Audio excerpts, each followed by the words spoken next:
This is the Horse Economic Forum.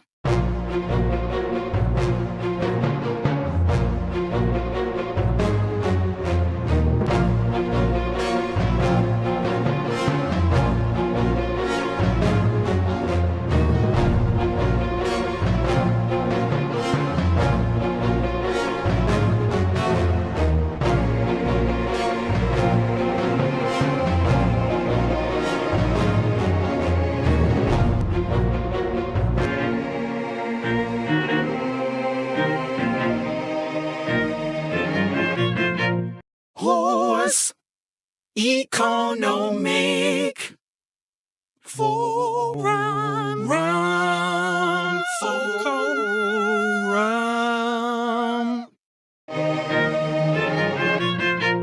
Horse Economic Forum.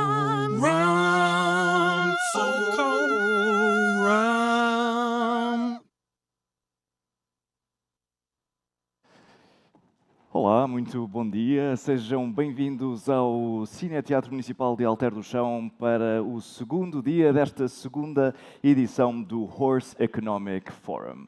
Aproveito desde já para relembrar que este evento é falado tanto em português como em inglês e todos os interessados poderão levantar os vossos headsets logo à saída do auditório para usufruírem deste serviço de tradução simultânea.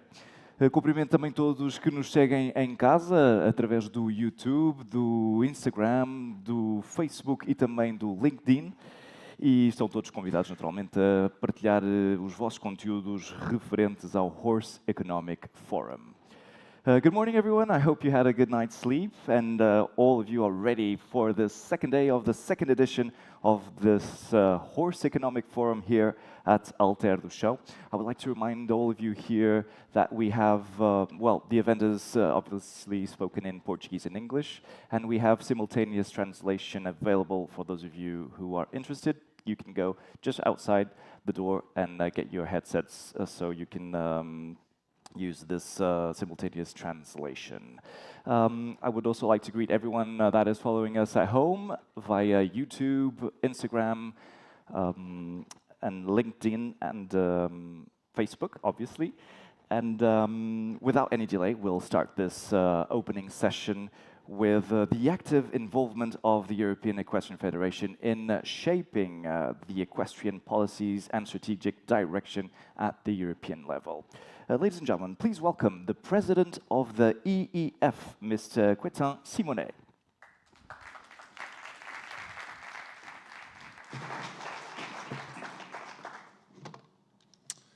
Good morning, everyone. Sorry, I will not be able to speak in Portuguese, but I hope you will understand my English. So thank you very much for inviting me at this Horse Economic Forum. As I said already to the organizer, I followed from the first edition, and I'm very enthusiastic to contribute in this platform. So quickly to talk about the European Equestrian Federation that I'm chairing since less than 2 months and being in the board over the last years. So the HEF is the representative body for the 40 national federations. So the one with Bruno Rente here, the president in Portugal. And so the role is to maximize the potential of equestrianism through Europe. Sustain the social license is something that you have been talking about already yesterday, and that's something very vital. And I believe that any one of us in our respective role, we have to be committed with this, with the horse as the partner. And when we talk about sustainable sport, it comes across the environment, the horse, and the human. So this is kind of 3 dimensions that we at the HEF try to cover and to promote up to our members. So the mission is to provide a platform for the growth and the accessibility of equestrian sport, because there is no sport industry activity without a strong base, and this is something that we need to focus on, not only on, let's say, top sport or some very small specific areas. When it comes to the strategic priorities from the HEF, It's related to leading, to developing, and to promote through the members, so the 40 national federation and their clubs and their riders, but also going at the EU level, because as you know, a lot of policies are implemented over the years and can, let's say, help to foster the development of our activities, but in some ways also can have some impact. And so we have also to advocate at that level, and we try to do it in conjunction with some other bodies like the European Horse Network, for example, also the FEI, who is the international federation, who is involved at that level. To promote that's also in terms of education, because there is no growth, there is no structural growth without the proper education. And when we talk about proper education, it means in terms of qualification, in terms of skills, not only technical, but also on the soft skills. And that's something that we try to emphasize on with our members. Sustainable sport, I already talked about it, and I will try to shorten a little bit the presentation, as we started a bit with a delay. But again, we believe in the good life for horses, environmental protection, and the social responsibility. This is the three dimensions that I already mentioned, which are very important and that we need in every single project, that we need to make sure that this is implemented in the right way.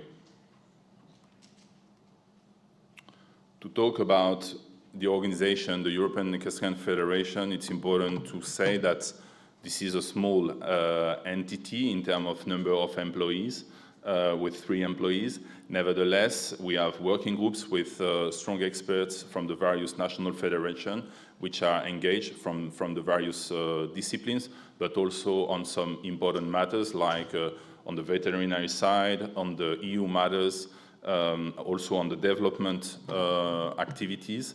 So we, thanks to the support of the national federation, succeed to bring together experts from various areas of Europe, so with different specificities and needs, because the reality from, let's say, Portugal to Finland can be a bit different.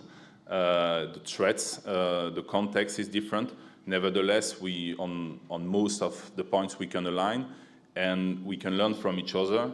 Talking about, I would say, South Europe and Scandinavian countries, when it comes to horse welfare, there are a lot of interesting things to see, observe, learn, not to copy-paste, never. It's never the solution, but to observe and to take the insight from the countries who are sometimes a bit ahead in some activities.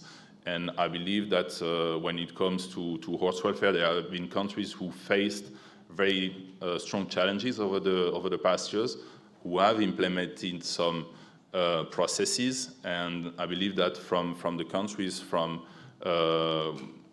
more south of Europe, we can learn out of it. Here, this forum is also an example. Sorry.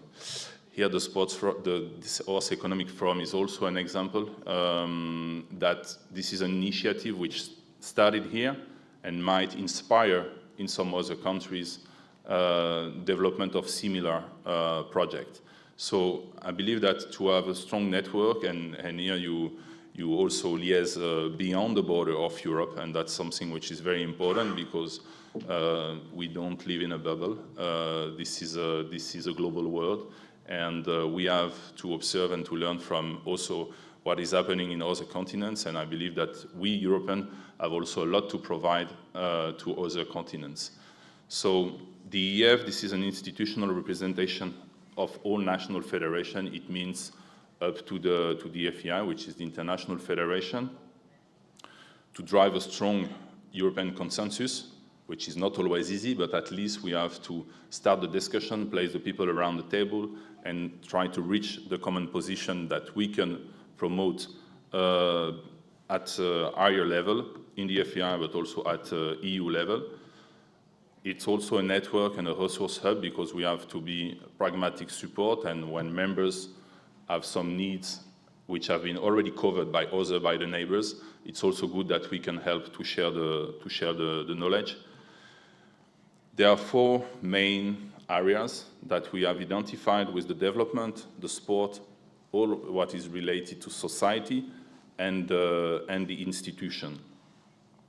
Education, like I said, is very vital. There is one program that we run based on the experience of the Dutch and the Swedish Federation initially, which is the Young Leaders Program. So basically, the Federation started something which was successful in their country. Through the HEF, we promoted to other members in Europe. This is something with partly EU funding to help to engage youth in the riding schools, not to improve their technical skills, but because that in most countries there are already programs to strengthen and to frame, let's say, the technical progression. But when it comes to emphasize on the value to be engaged in the club in different activities and to manage a group and to manage the stables and all these things in the riding school can be very appreciated in terms of development, personal development and soft skills from the kids. So there is a staged process, and that's something which is used in different other national federation. There are some regional championships, which are, let's say, you have the World Championship, European Championships, and regional championship, which come to certain areas in Europe on lower level than the European Championship to help the progressive pathway up to the highest level. There are also a lot of brotherhood and knowledge sharing, and that's a level that we want to emphasize on, because that's definitely something very powerful, and let's say to make every member aware of what is well done in the different other countries, and also to learn from maybe the mistake that others have done over the past. That's something which is valuable, better than to drive yourself a new project which maybe have failed already with someone else. Related to the solidarity of the FEI, on the sports side, we work on a multidiscipline scale. That's not only the Olympic discipline, that's the FEI discipline, and also beyond the border of the, let's say, classical discipline. We believe in emphasizing and empowering all the discipline which can help the development from the national federation and the sport and the activities in the various countries. So it can also come to walking equitation, to track, to this kind of discipline, which maybe are not global in the sense that they are not used in many countries, but they can have very strong roots in certain countries. And here in Portugal or in France or in Spain, when it comes to those disciplines, or also the horseball, they are quite well developed, and we certainly, in the future, if the members push us and give us the, let's say, that they express the need to work more on those disciplines, we are keen to do it, because that can strengthen the development in the different countries. When it comes to the European Championship, that's also something that we are working on with the International Federation to try to have the right allocations over the years, because championships are fostering and giving a frame on the progression from the riders, because that's the goal of the season, or maybe the 2 seasons, or maybe a cycle of 4 years. So that's something which is very important, that we have good championship, and that the riders, the horse owners, can have a certain vision and safety in preparing their evolution. On the society side, as you have discussed yesterday, horse welfare is something very key in the current scene. The sustainability and safeguarding, those are the 3 main areas that we promote up to our members, and that we relay their initiative through the network of the national federation. Can be, for example, in some federation, they have a really strong sustainability plan, because sometimes that comes from national law. In some countries, that's let's say that's forced like this. In some others, let's say, the federation is more in a proactive way and start to implement something even before other sport activities, or maybe even before other sectors. And that's, of course, this is good from the horse industry to show commitment to this aspect and to be more a leader than to be a passive listener. On the institutional level, at the EU level, there is a lot of work to do.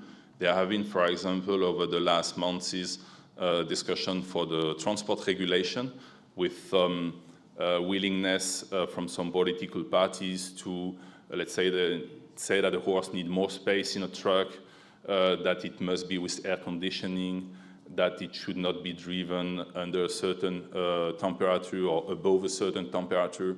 And like quite often, when the new policies are placed at the table at the beginning, it's kind of draft that we need to really take care and try to amend, because, let's say, the Lusitano horse from Portugal will not have the same feeling, let's say, being transported under the heat compared to a horse coming from Scandinavia. So the thing have to be, of course, we are in Europe, we like to have a common vision, but we need also to have some flexibility and not to frame too much when it comes to very different situations.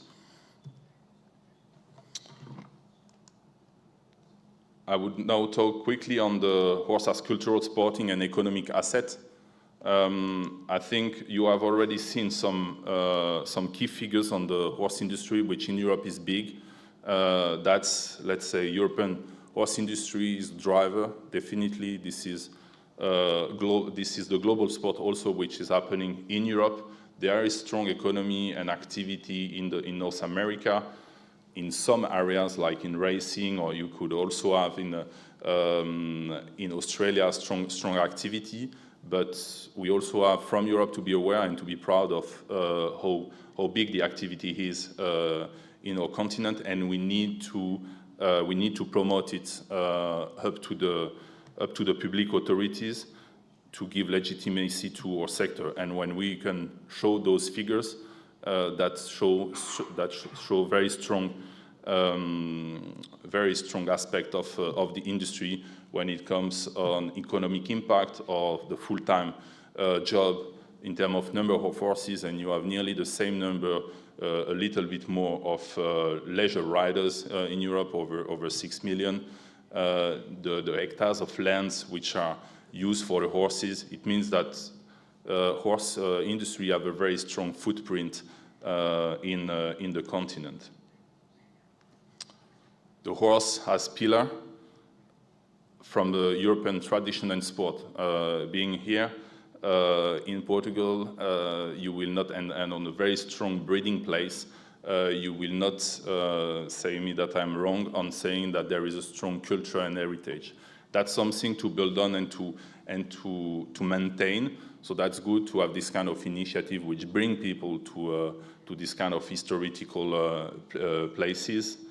This is symbol of the European history with all the royal stables and traditional festival rituals and the army. So of course we have to evolve from there, but we also need to know that we start from here.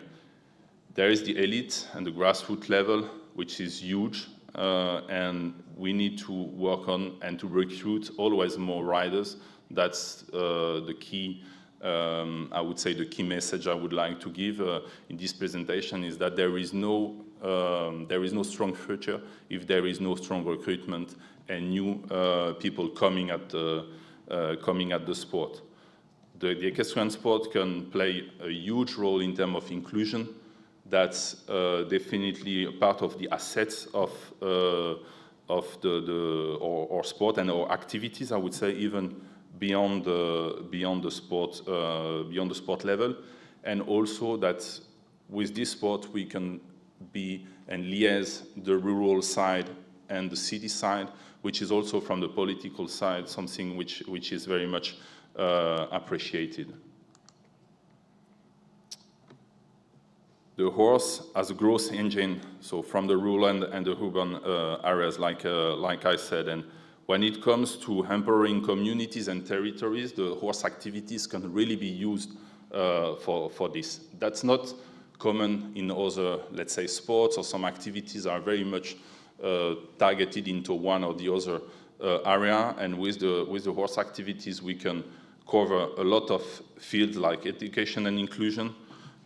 We can, when it comes to the I would say, new trend, and I believe there will be meaningful talks on this afterward, but on the equitherapy, for example, that's also one part of the different activities which is very important, and value the place of the horse in the society and the potential of the horse, and we need to work on.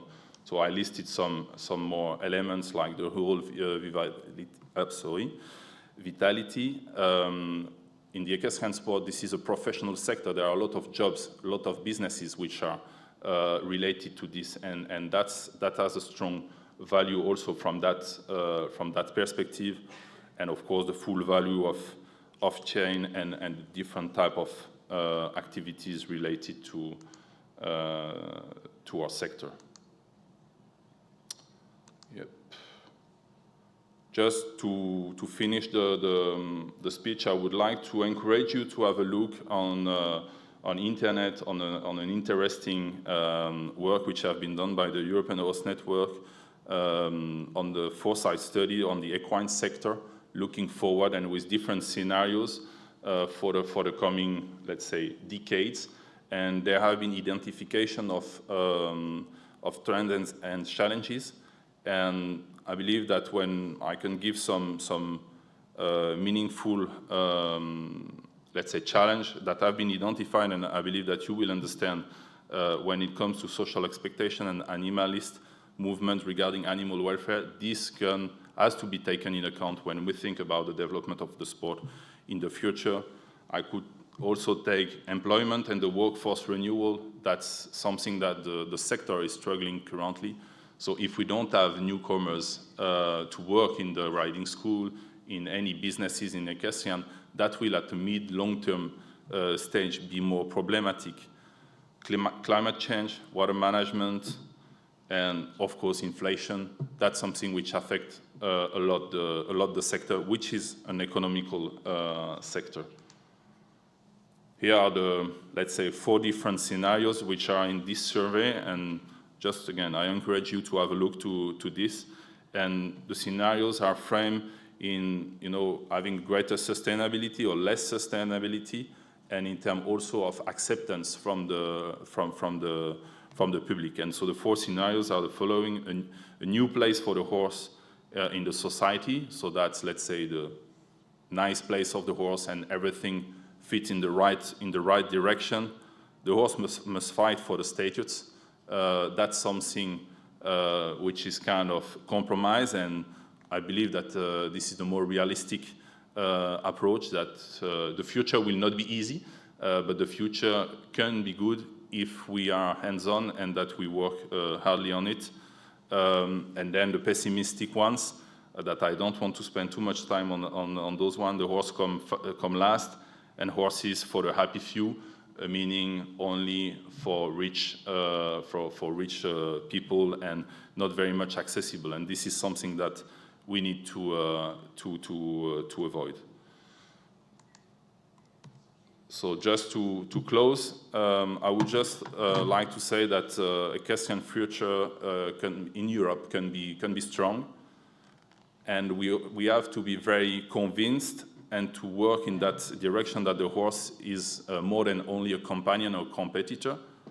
It's a cultural icon, social catalyst, economic driver. This combination is really key. And let's say that working on this ecosystem will help us, and we can drive through sustainability, inclusion, and territorial vitality, which can be main assets when we have to discuss with public authorities and to convince people around us and the society to drive forward for the horse sector in Europe and also beyond, I believe, because those key elements can also be interesting for other continents. Thank you very much.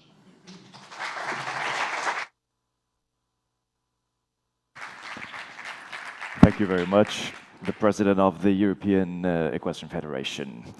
And now, it is my pleasure to welcome our next speaker, an international specialist in equine-assisted learning with a strong focus on human development and leadership through the horse-human connection. In her presentation, titled Horses as Guides to Leadership Development, she will introduce us the field of equine-assisted services with a particular emphasis on how horses can help us become more effective, present, and authentic leaders. Ladies and gentlemen, please welcome from the United States of America, Lisa Paul. Buen dia. I would like to thank the Horse Economic Forum for inviting me to present here. It's my pleasure to be here, absolutely. So yeah, my work is in developing leaders, and that can be any age. But I wanted to first talk about what the field is and what it isn't. In the United States, in 2018, I joined a summit where we came together because in the United States, this field is growing. It's much like coaching was, professional coaching was 25 years ago. So the field of equine-assisted services is growing, and it's differentiated. But when we can't define what we do as practitioners in this field, no one knows what they're buying, no one knows what they're looking for. So in 2018, a bunch of us in the United States got together and we held a 2.5-day summit to come to agree on a consensus of what the terms mean. And actually, this is happening in Europe as well. So all the equine-assisted certification programs and people involved in this type of work in Europe, it's happening there too, because we have to have a common language before we can make this field legitimate. So what I wanted to talk about was what we came to in our consensus document, and then we wrote a paper, and you guys can access this paper. It's called Optimal Terminology in the United States for Services that Benefit Humans. So I can get you that information if you'd like to read that paper. So what we came up with is that there are 3 different areas in this field. The first one is therapy. And therapy includes counseling, and therapy is provided by licensed professionals to be able to do that. And the reason being, if we can see it as therapy and a licensed professional can provide that, then insurance companies can often pay for the services for the people who need those types of services. It includes therapy, occupational therapy, physical therapy, psychotherapy, which is probably some of what is more common or understood, speech-language pathology, as well as recreational therapy. So that incorporates the therapy aspect of the broader term equine-assisted services. Under learning, and this is the area that my work falls under, is equine-assisted learning in education and in personal development and in organizations. And I'm going to go into that a little bit more in just a second. And then there's the horsemanship aspect, which is really, it can be therapeutic, but it's not therapy. So even that terminology, we've gone back and forth. Therapeutic riding. Is it therapy? Does a licensed professional need to deliver it? Well, no, but you do need to be certified to do it, and there's several organizations in the United States that provide that type of certification. That includes adaptive equestrian sports, including your para sports, adaptive riding, therapeutic riding, and we're kind of looking at moving the terminology to adaptive riding and not therapeutic riding just because of that confusion with therapy, right? So we're kind of trying to get the fuzziness, the confusion out of this field so people really understand it in a more broad terms. Driving, so there's ways that people can engage who might not be fully abled. If they're paraplegic, then they can drive and drive horses and engage in that type of sport. Also, interactive vaulting for all sorts of different individuals. So this is what we're seeing in the United States as some of the services that fall under equine-assisted services. And we don't provide an equine-assisted service, if we really want to be clear. That terminology defines the variety of different services that fall under that broad heading. All right, so I'm going to go in a little bit more to what I do in the area of equine-assisted learning. It's a non-therapy, so we needed to make this is the definition we came up in that paper, service that leverages interactive mounted or unmounted activities with horses and the equine environment. It could be at a farm, so there could be other animals involved to benefit humans. All age ranges, all types of people, from young children to older adults who might even have a lot, maybe mental disabilities, that kind of thing. So under education, we see it's where a program might develop a specific program that caters to children in the school system, and be able to bring children out to your facility, and it helps support that child by bringing the academic knowledge that they are learning in school with the horses. And we're finding that horses really help a lot of children to learn basic mathematics, basic language skills, basic life skills. Reading to a horse often for children is less intimidating than reading out loud to their teachers or their peers. So there's a lot of great programs out there that have specific curriculum that's written that allow you as a facility to diversify what you might be doing if you're doing all sorts of different activities with horses to benefit humans. In personal development, this is a very broad area, and the whole area of equine-assisted learning is, we need to take a deeper dive. In fact, I'm on a working group that is looking at how do we define this, what are the guidelines, who provides equine-assisted learning. But in personal development, it's more around life skills, maybe communications, relationship, creative thinking, yeah, those kind of things. Mindfulness might come in, different spiritual applications of this work with the horse. It encompasses all of that personal development. I tend to work in the last category here, which is in organizations. So I deal with performance, building, team building, effective communication, trust building, engagement. What does engagement look and feel like?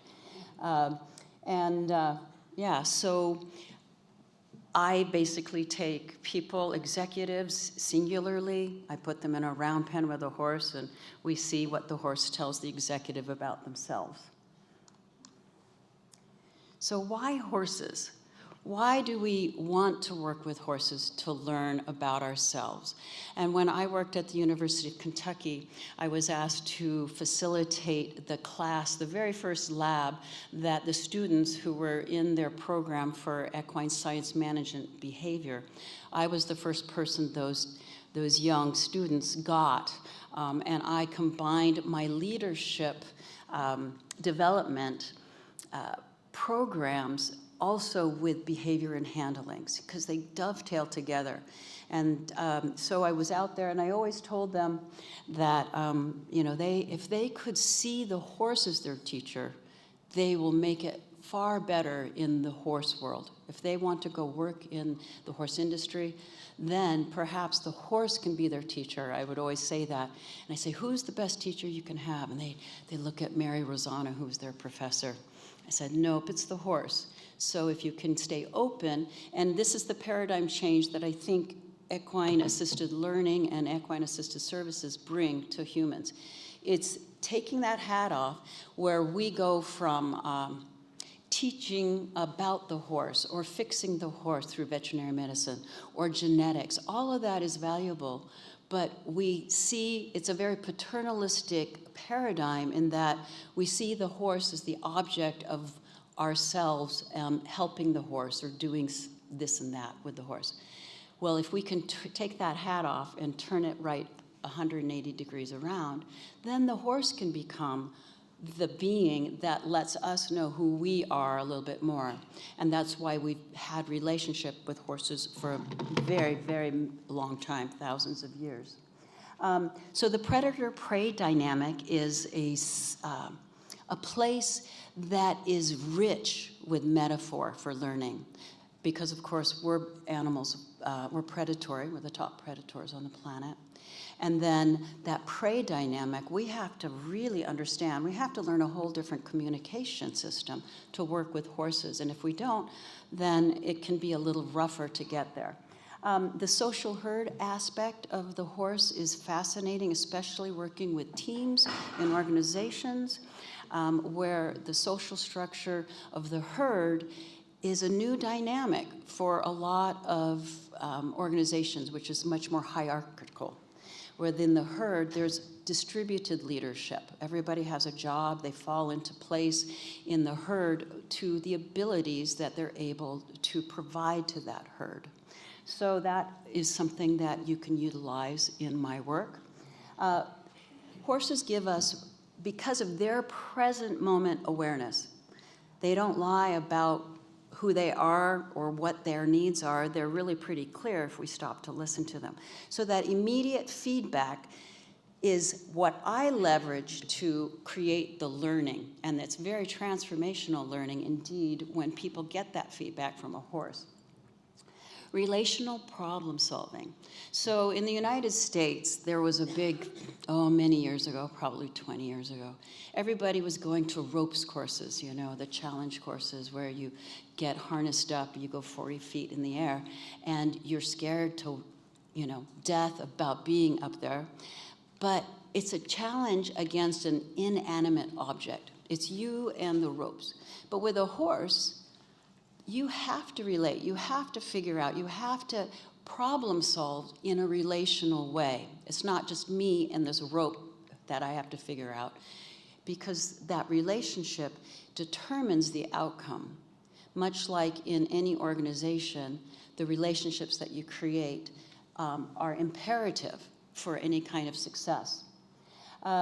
Learning from doing, of course, is experiential, and we know that experiential learning is a little bit stickier, especially for people like me who are kinesthetic learners. I learn by doing. Everybody has a different learning style, and I learn by doing, and a lot of us do, but it provides all the different learning areas and styles to engage in a different way, in a very innovative way. Metaphorical learning. So when you are working with a horse, I can create an environment. So it's not an organization comes out to me and they have an experience and they learn horsemanship. It's not about horsemanship. I don't really give a hoot if the activity, a person goes out there and puts the halter on upside down to bring the horse to me. It's not about that. It's about them exploring how to engage with a horse in a safe way, of course. But the metaphors, the round pen becomes the organization. The round pen becomes my team parameters. It becomes the policies of an organization. So if I have an executive in a round pen, and the round pen then gets, in their mind, becomes a challenge that they are facing in their own organization. And we can set it up exactly the way it's playing out for them in their jobs and their roles. And so the learning is directly applied to their lives outside their experience with horses. Because if it's not applied, then it's just another fun day with the horses. And it's a waste of time for most organizations to send their people out to get this kind of learning and development. It's definitely what happens in the round pen, and people say, well, you know, I don't know how to work with a horse. Most people I work with have never been around horses. This is the problem. There's no access, there's no entry point into the horse world. This is an ideal entry point for people to engage with horses in a non-threatening way. So I would highly encourage the Horse Economic Forum and the powers that be to really explore this as an economic driver of getting new people in, getting the mothers and the fathers in with their children to even explore their own relationship with a horse in a very non-threatening, on the ground. It's not about riding, it's about learning. And mostly, I think the reason that it's so effective is because horses tell us things that no one else would dare to tell us. And we're more likely to receive it. And this is because people do not give clean feedback. People give judgment, advice, stories, projections, they make assumptions. This is what we do as humans. We go into our heads without looking at what's really happening in front of us. And the horses are constantly looking and scanning their environment and asking questions. If we just stop to answer our horses' questions, then we learn what to provide them. And in so doing, my perspective develops so that I can go back to my family, my work, my meetings, and be more observant of what's actually happening in front of me instead of racing down the highway into my head. So the underlying premise of EAL is that the horse is an equal partner. We don't use horses for learning. And and this is a languaging. Think about it. Do you go and use your people at work? It's just a question, right? So even languaging, our language has to change. If we want to change the horse-human paradigm and connection, we have to change the way we talk about it. If we objectify horses, if we think about them as a tool or an object or a commodity, then that's what they become, and welfare plummets for the horse. And our ability to learn from the horses also plummets. So what we really encourage, and I encourage you not just to, not just for EAL practitioners, but in your own way, how can I change my language? It says I partner or I collaborate with my horse in sport. See how it changes? It just using different language is amazing what it can do. So I'm going to go really quickly through kind of what you can learn from a horse in a leadership context. Again, relational problem solving. It's phenomenal for that. People really do have to not think on their feet, but be on their feet. They have to be more like a horse. It integrates learning and knowledge. I wrote a quick white paper about the fundamentals of leadership. And when I was getting my master's degree, everybody's writing about, the 21 irrefutable laws of leadership, and you got to do this as a leader, and you got to do that. And you read it in a book, it doesn't mean anything. It's a how-to, but no experience. So oftentimes I drop into people's leadership development programs. Organizations have their leadership development, and I'll do one day. What it does is it cements those mental concepts that leadership is all about into an actual physical feeling, a somatic understanding of what leadership is about. Learning is sticky. This kind of learning just sticks with you. When you use both sides of your brain, it's hemisynced. So you're using your right brain at the same time and you're using your left brain, your linear brain with your spatial brain, your directive brain with your relational side of your brain. So it really integrates our learning in a biological way. I'm going to show you some pictures because I think this is the best way to kind of show you what happens. So embodied competencies that you can learn is effective communication, especially the importance of body language. This comes down to just lunging your horse. Are you in front of the horse? Are you being predatory without knowing it? Are you loading a horse and your energy is pushing the horse out of the trailer instead of welcoming the horse in the trailer? These little nuances in that body, they're looking for you to let them know when there's space for them to come in. And you can see her. So she's dramatically dropping her shoulder to invite that horse to turn with her. right? Because the horse is going to respect her boundaries. If she's here, the horse isn't going to like bump into her boundaries. They have huge boundaries. Carrie was talking about that, you know. Their sensory boundary is about 12 feet. Ours is about 3 feet. So if we assume that our sense of personal space is, their sense of personal space is 12 feet, then we've got a really big communication gap going on there. So you can see how the horse is bending because the person is bending and allowing. So it's all really amazing what we can learn about our body language and how it affects our leadership. Clarity and timeliness of communicating the right things. When do you time your aids to make a lead change? A congruency. So horses are looking for us to be congruent. Our thinking, our emotional realm, and our actions through our body have to line up. We have to walk our talk, because that's what they're looking for, because horses are congruent. They're, you know, they aren't wishy-washy, right? Humans are wishy-washy, right? So horses really want to see you get congruent, and when they do, that's when they start to trust you. And the same with humans. We just think, you know, so if you're ever around someone and they're giving you kind of an uneasy feeling, and there's pretension, right? There's a pretense to what they might be saying everything you want to hear, but their body language, and you get this weird feeling that it's not quite what they really mean. A person who comes up to a horse and says, I'm not nervous, but the horse is going, get away from me, right? They might stomp their feet. They might really want to just get out of the ring. That's not being congruent. Pretending that I'm not nervous around a horse is incongruent. And they know it, and they'd rather not work with you. So whenever someone's really nervous in my work, I get their hands on the horse, and they might not even touch the horse. I just get them to breathe and get grounded and congruent, and then the horse changes that instant. That's the feedback. And then they can register that change in their body so that then they can take it back to work when they know they're being incongruent, and hopefully know what it feels like to get congruent and do it at work.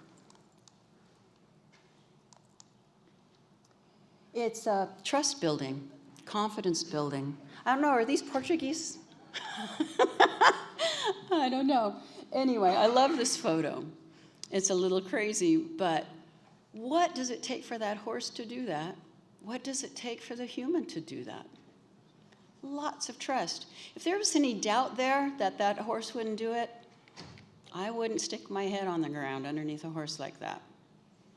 When we are jumping our horses and we doubt we can get over that fence, that's when the horse says, if you don't think you can get over it, I'm not going to go over it. And they actually stop or refuse because they want to keep you safe, but they do it sometimes in a lurching way, right? So if a horse refuses, oftentimes it's because they sense that doubt before you even know you have a doubt. All right, so this is a sequence of photos that I love. It was a student who'd never been around horses. She was from India, her family was from India, never been around animals. Petrified of the cats at the barn. I mean, phobic, like, I mean, and the horse was really, really a hard thing for her to do. Anyway, so here's a sequence, and what I love about this is the expression on her face. So the horses, we say that they mirror us, but I hate to say that they're a mirror because they're more than a mirror. They're really giving us that feedback. So she goes from being kind of fearful to tentative about this communication and this relationship. Look at her face and look at that horse's face. That's what I'm looking for when I am facilitating. I am looking for these changes through the horse, letting me know where that human is going and what they're learning. Starts relaxing, look at the horse, is like, okay, if you're relaxing, maybe I can relax a little bit more. And then finally, she gets confident, a smile comes on, and then the horse is able to release their relationship enough to be close. The horse doesn't walk away, but you can see the completely different facial expression on that horse. So this is what is so interesting. It happens very, very quickly. Boundaries. If we don't know our boundaries in leadership, if we don't have boundaries and can communicate them, just, if I'm with a horse and I'm saying, no, don't follow me, no, don't follow me, no, don't follow me, but I'm moving, the horse is like, I'm following, right? So what does a boundary feel like? If you want to teach your equestrians how to be better people on the planet, then teach them boundaries with the horse. Get them on the ground, out of the saddles, and have them be with the horse and learn how to manage them and connect with them and be safe on the ground with horses. Tell them to stop when that horse is charging at you.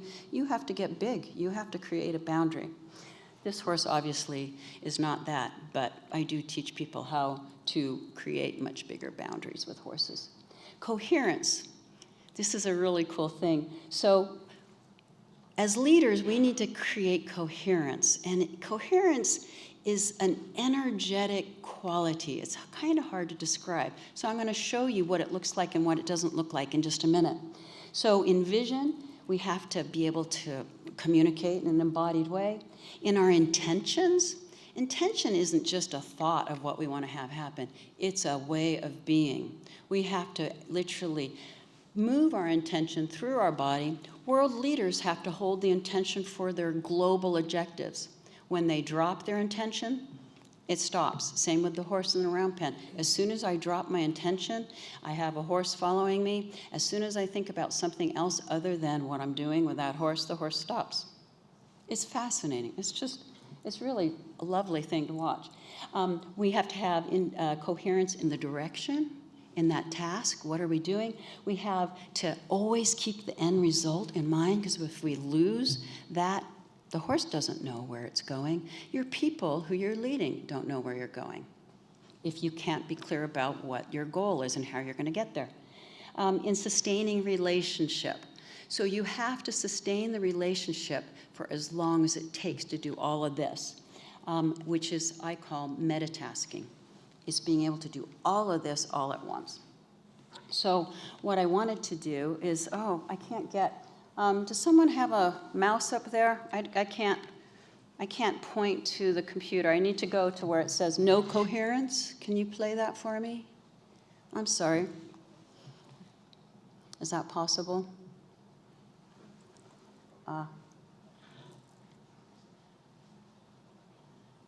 Sorry about that. So I took a couple videos, and this is one. If we can get it up, I really hope we can see it, because you'll see a group of people with no coherence. And it can be kind of comical, and it can also be kind of sad, because this is what's happening in our organizations all the time. Is there any way to press that and get it out? No? Oh, darn, okay. I was told that we'd be able to do that. So you won't see these videos. I can show them to you later, and you probably see it. I'll point it out in my demonstration this afternoon, because we'll see a lot of this going on. So basically, those two videos were of my horse Coco being asked to do a task, and the people have to do this task without touching the horse, no lead line, and no talking to each other. And they try and they try and they plan ahead of time, and then they execute the task, and then they do it again, and then when they get coherence, the horse will walk right into the box. It's fascinating. I worked with executive ministers at Asbury Theological Seminary. These are ministers from all over the world. And one gentleman, a group sent one guy out to get the horse into the box without touching it. I'm like, okay, how is this going to work? And the gentleman went up to this horse's neck, and he stood right at the horse's neck, the head's here and the shoulder's here, and he just stood there. And then he looked up and started walking, and the horse started walking. He has no horse experience, none. He starts walking towards the goal, towards the box. And then the horse stops, because its partner, another horse doing the same activity on the other side of the fence, was they were having issues, and so the horse, of course, wanting to be with its buddy and not necessarily trusting that this person could be the leader for him, the man went back up to this horse, did it again, looked up, and walked that horse right into the box. And I was like, man, I need to eat humble pie, because I didn't even think he would be able to do it without his group of people. And I said, what did you do to get that to happen? He said, I prayed to God that the horse would follow me. And I said, and that's the power of prayer. Because prayer is just a very, very strongly held intention for a certain outcome. So that's the power of intention. And when you hold it and you don't drop it, then you create trust within your organization. Because if you don't believe it and you go into doubt, the horse is going to stop. Your people are going to stop. It will communicate through everything that you do or say.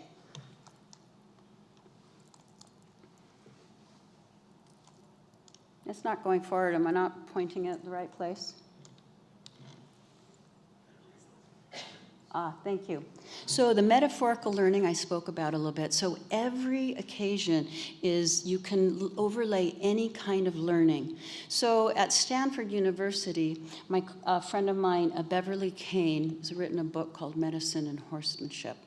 And they teach students at the university bedside manners, way better than simulations with people, because the horses don't lie. But I'm going to ask you all to consider how is this patient? So the horse becomes the metaphor for the patients that they're going to be working with when they get out of medical school or nursing school or physical therapy school, whatever it might be. So they're doing a task on the horse. And what happens is that we're predators, so we get very task-focused when we're asked to do something, right? But where's the horse at? If this was a patient, what kind of quality scores are you going to get from your hospital? Right? Not great ones. The horse is like, where am I in this task? All right? It ain't happening for the horse. But where are the students focused? They're focused on that task. Can you task and stay in relationship at the same time? This is what horses can teach us in spades. So, leadership style. So, let me see if I can get the pointer. Is there a pointer? No? Okay. So, what you see here is a gentleman. I worked for the third largest franchisor of a restaurant when I first started after I got my master's degree at this. And they brought this gentleman to get some coaching with the horses. I was the internal horse whisperer. I was probably the first horse whisperer that any company had hired, to do that. I did other stuff there too. So this gentleman was promoted to manage 6 stores. And from 2 stores, and he was doing okay at managing 2 stores. And he came to work with my mare, Coco, who I miss dearly. But she was the best teacher because I could trust her to teach without wouldn't get aggressive. So not every horse can do this. I always screen my horses pretty thoroughly. So what about his body language communicates? How is he communicating with Coco? He might be getting compliance. The goal was to walk around the round pen at a walk. He could do it at the walk and keep her on the rail, and none of the tail switching and the butt in the face, which is from a horse. And he could do it at the trot. And so I said, can we go up another level? Can you do it at the canter? At the canter, which metaphorically represented him going from 2 stores to 6 stores managing, he wasn't ready to canter at work. He didn't have the skill sets to do it without frightening his employees with his anger and his frustration. And the horse shows that, right? So it's a great way to learn about yourself in a safe place without hurting other people at the same time, right, while you're learning.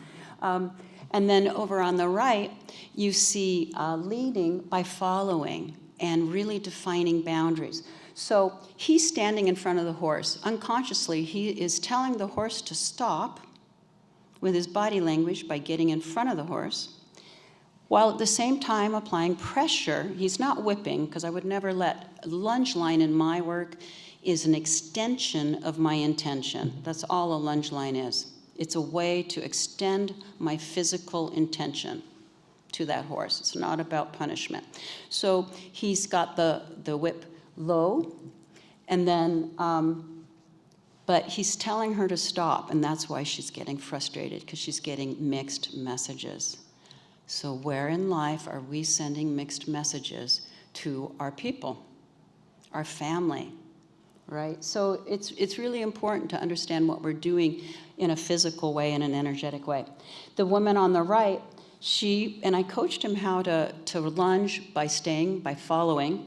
So you can see if she is directing the center of her belly, is where we actually move a horse from, is from here.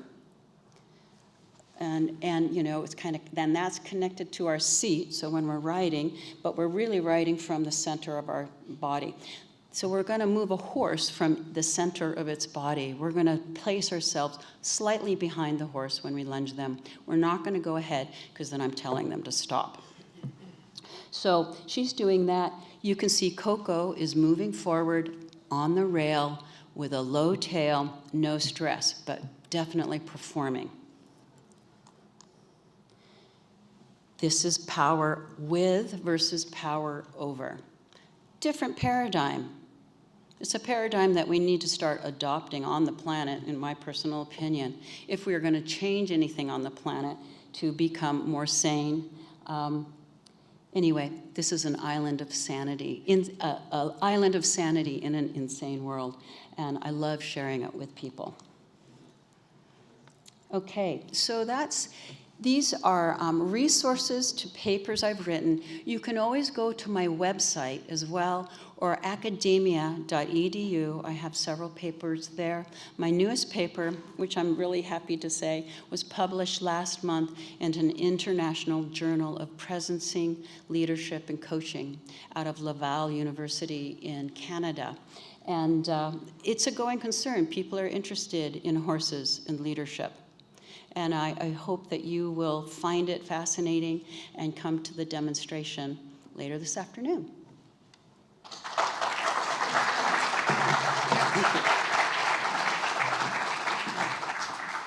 That's right. Don't forget, at 4:45 at Picadeiro Gomes da Silva, you'll have the opportunity to have another presentation from Lisa Paul. Thank you very much. And our next speaker is a renowned specialist in equine mental behavior and an educator whose innovative methods for understanding herd dynamics and developing protocols based on natural behavior of horses are considered by many among the most progressive approaches in the world. Ladies and gentlemen, once again here at the Horse Economic Forum, please welcome Carrie Thomas from the USA.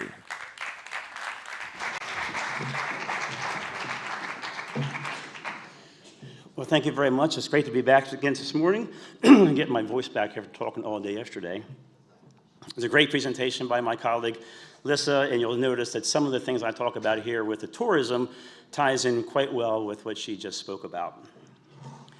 When I was first approached about coming here, one of the interests was to improve tourism concepts and ideas for the local economy and everything that's happening here at the beautiful Portugal and I won't say it right, Alto do Chao, I say it right. But there's a lot of potential here, a lot of inherent history and beauty here that I think we can capitalize on.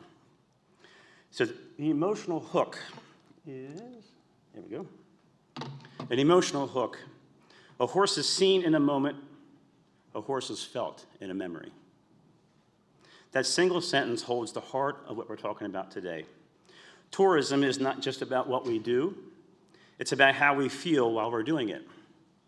And when it comes to horses, there's a rare opportunity, perhaps even a responsibility, in my opinion, to design experiences that create emotional memory. Not just for the thrill of the ride, but for the imprint of the connection. Excuse me. Portugal as a global case study. There's no better place to have this conversation than right here in beautiful Portugal. The Lusitano is more than a breed. It's a living emblem of heritage, harmony, and heart. In a world where tourism is becoming more experiential and emotionally driven, Portugal has something rare, a horse that already carries that story, that rich history. You know, for us in America, we often reflect upon horses as our heritage going across and breaking into new country and going across the country, and our indigenous Indians, how they used the horses that were brought from Spain and this whole thing. But horses changes the culture. They influence the culture, they influence people, they influence the way everything is done in many different levels. And it's very, very important to keep that in mind, that the horse is not, as Lissa said, the horse is not an object.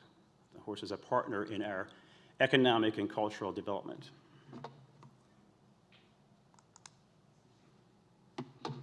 It's a shift in thinking, in my opinion.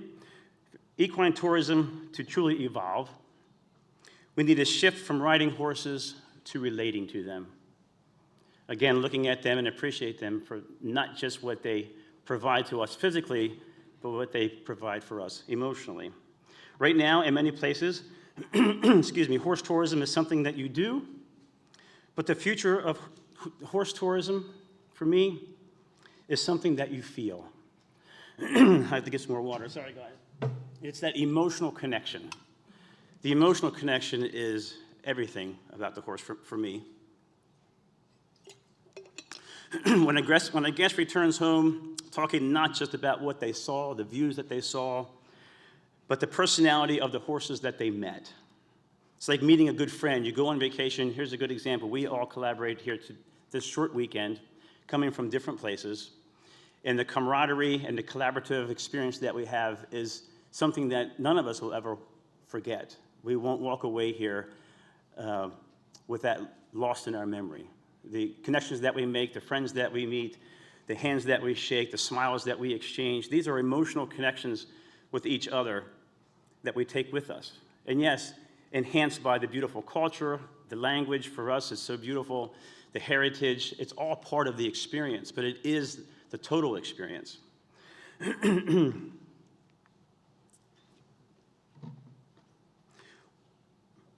To me, it removes from going to a place to having it as a destination. I think there's a big difference between a place and a destination. A place is somewhere that you go. A destination is someplace that you experience. And I think that's the key. You know, it's not like going to an amusement park where you have fun on the rides, you eat the unhealthy foods, and you ride around on the Ferris wheel and do all those things. That's a place that you go.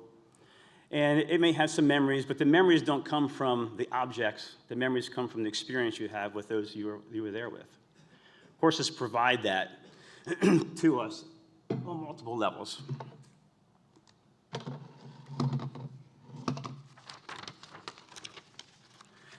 And it's the power of emotional investment. Emotional investment is what transforms experience into memory.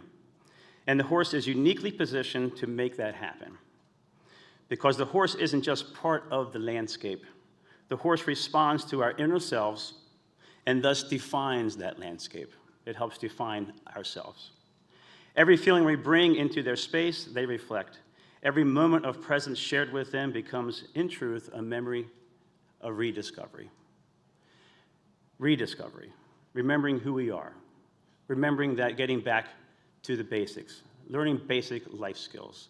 Appreciating small things. The saying is always stop and smell the roses. Stop and appreciate the moments as they go by. You know, oftentimes I reflect on my life and the loss of my father and growing up, and I don't remember specific things, I remember specific emotions that we shared together. I don't remember the gifts that I were given. I remember the gifts and appreciation of time. I don't remember the object that I received at Christmas time, but I remember the dinners with the family and the playing with my cousins and those kind of things of what you take with you. And life is so fleeting, it's so precious, and there's no guarantee for tomorrow. If we can turn tourism from a place to a destination, we become part of a person's history. We become part of that person. Every feeling we bring into their space, they reflect, like I said, a presence shared becomes truth, a moment in rediscovery. I repeat that because I want you to really let that sink in. That's what makes memories last. Introduction of the operating system. If you were listening to me yesterday, you know I'm all about the operating system, running the machine. And there are several ways that I look at and how to tie the inherency of herd dynamics into a tourism experience. So how do we do this? How do we design equine experiences that are meaningful, memorable, and even transformational? We start by giving people access to the operating system running the machine, introducing them to basic aspects of the horses, so that they see them not just as a car you're hopping in a drive, not just a tour bus you're getting in to look outside on, but your tour guide is the reflection you have in the horse. We begin to introduce, not overwhelm, but gently familiarize guests with the fascinating, complex psychology of the horse. It's a fascinating world. What if every riding tour began with a moment of education, a simple explanation of how horses process the world around them? I think before you hop into a car, it'd be interesting to know how that car operates. You need to know the basic things, where the turn signals are, where the gas pedal is, hopefully where the brake is, how to fill up the gas, things like that. You know the basic information about the object that you're driving. But how many of us really go to a place and really understand how the horse is operating? And when you understand that the horse is a living creature, a sentient being that's communicating with you and their environment, it really changes everything for you. Suddenly, it's not just a ride, it's a conversation between two emotionally intelligent beings, and that to me is really the linchpin, the catch of creating an emotional experience that takes tourism from, again, a place to a destination. Education creates insight. This is where equine tourism becomes more than entertainment. It becomes an emotional education. It becomes an emotional engagement. When guests learn the unspoken language of a horse, they also learn about communication, awareness, empathy, and leadership, as Lissa so eloquently explained. And there's quite a bit of tie-in between the two. Even a 5-minute introduction to herd dynamics or sensory soundness or anything about the horse psychology can change not only how they ride, but how they relate. Because once a guest feels the horse as a sentient partner, not a prop, everything shifts.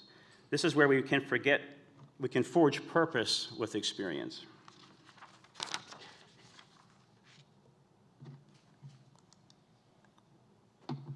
And for me, I thought a lot about this leading up to this event, and exploring tourism is something I've always been interested in, and how to enhance and bring the horse experience more profoundly a part of the tourism experience to enhance local cultures and even throughout the world, but here especially.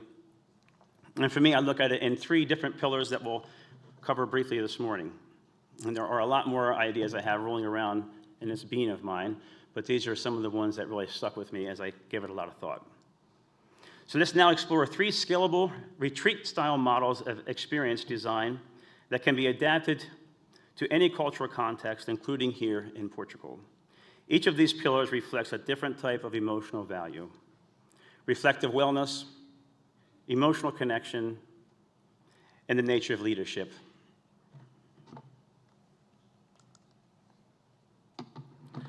Pillar 1, reflective wellness, something very dear to my heart. This experience is designed for emotional healing, stress reduction, and self-discovery. It's not a clinical model, it's a human one. In this retreat, horses are selected for their core characteristics. Some horses are natural stabilizers, some are emotive disruptors, and others simply hold space, a camouflage marker between what we see and what we feel. Guests don't just interact, they connect. They do it by accident. One of the greatest ways to learn and to experience is to not even know you're really learning from the experience. It just happens. When you walk away and you reflect upon it, it's like, oh, you know, I look back on things I learned in school, and at the time I was like, oh, what do I need to learn this for? I'm never going to use this. And all these years later, I've looked back on certain things like, wow, I'm actually using what I thought was useless in school, but it was a different context.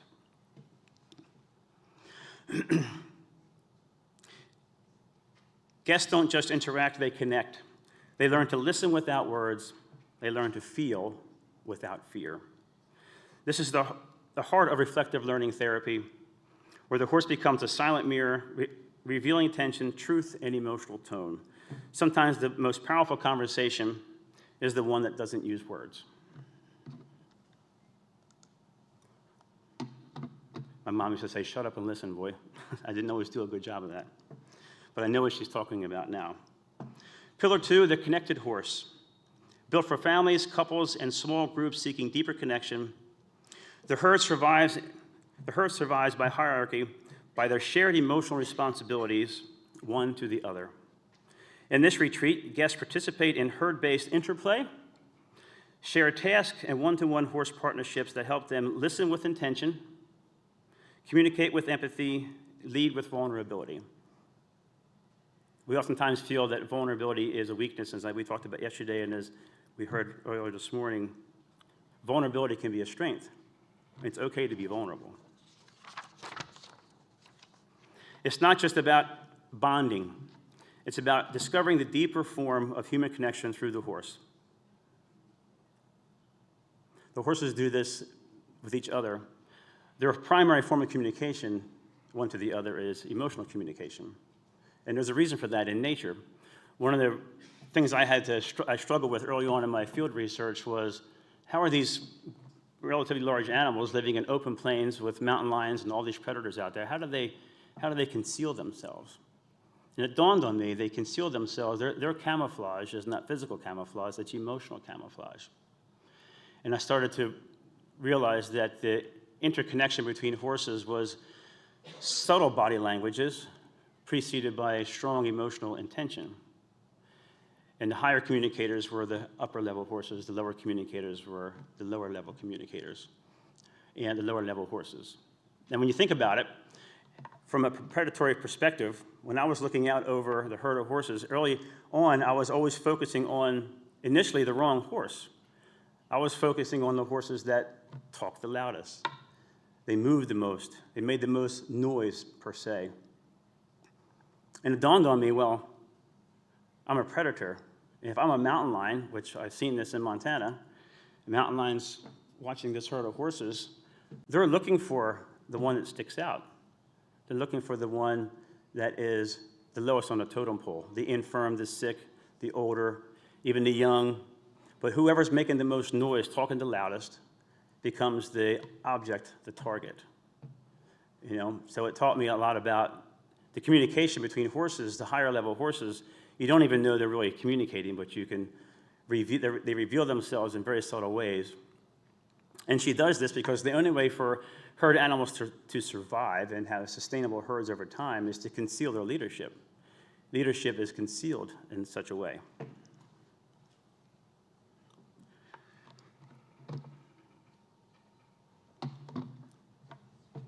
So pillar 3, let me go to here. Pillar 3, the nature of leadership ties in quite intuitively and congruently with what Lissa just covered, so it should make good sense to you. The psychology of the horse is not just relevant to riders, it's relevant to life.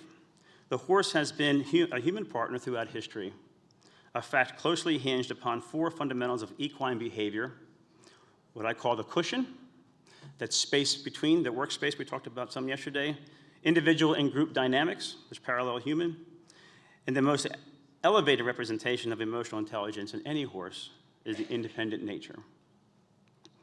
Cushion teaches us how to create space for reaction. Individual dynamics teach us how to initiate. Group dynamics show us how to stabilize, read the room. Independent nature reminds us how to lead without needing to be followed. You know, my opinion of leadership, my dad was a great leader. my dad was not a man of many words, but my dad was a very strong leadership type of person. He led by, he did things, he just did things. He led by his example of the way he lived, the way he treated other people. And for me, the most profound lessons I learned from my father were not the things he told me, but the things that he showed me that I didn't realize I was seeing until later on in my life, which I think happens a lot for many of us with our parents and grandparents. And I realized when my father passed away, I had people coming out of the woodwork in the community. My dad was a carpenter and builder and built people's homes and fixed things for them and was very successful at that. And I would have people come visit my mom and us upon his passing, and they would tell stories that I never knew even happened. They would tell stories about how my father did things for them. They couldn't afford the house at the time. My dad would just go ahead and start the building on a handshake and honest handshake and things like that. And to me, you know, he led by example. He said he changed people's lives, and it was just one of those examples of that leadership it's an emotional act, not a physical action.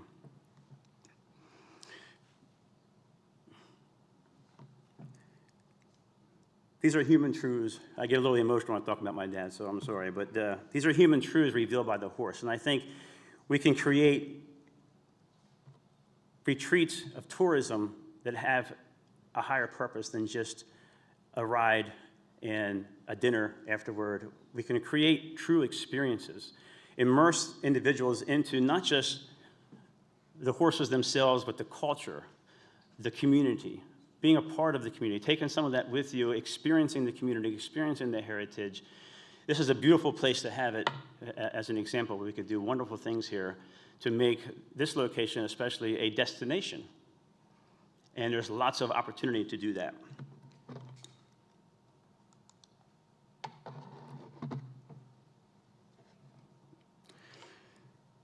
The psychology of the horse is not just relevant to riders, but we just talked about that. Hold on, let me go up this way. The real opportunity, and this is opportunity before us, to create equine experiences that go beyond recreation and become revelation. Portugal, as I said, is uniquely positioned to lead this movement, not because of what needs to be built, but because the horses are already here. The culture is already here. The wonderful people are already here. The Lusitano does not merely carry us, he invites us to remember who we are. Let Portugal become known not just for its horses, but for the way it helps the world feel them. Thank you very much.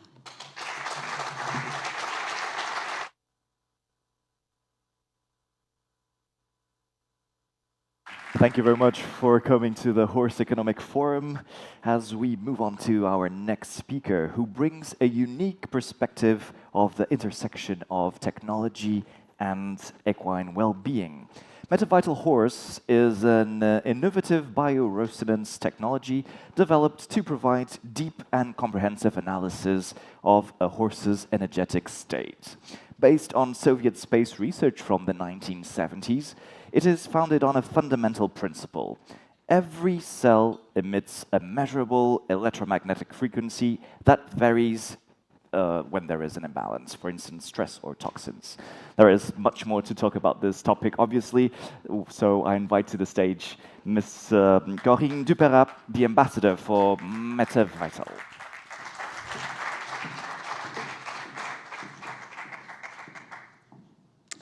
Well, thank you very much for inviting me here. I feel very honored to be a part of this economic forum and to share experiences with you all, passionate people with horses. So I recently think about the irony of the relationship between humans and horses. Without human intervention, horses would probably not experience any of the problems we are trying to solve today.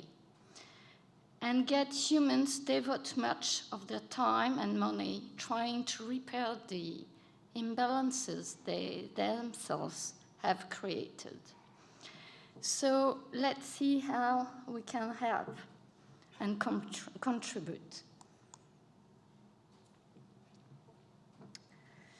Bioresonance is based on a fundamental principle.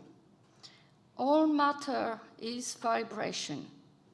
The body is not simply a collection of tissues, but a complex system composed by 90.999% of information carrying energy. Every cell, organ, or microorganism emits its own measurable electromagnetic frequency. When the body experiences an imbalance, stress, toxin, deficiencies, pathologies, these frequencies change.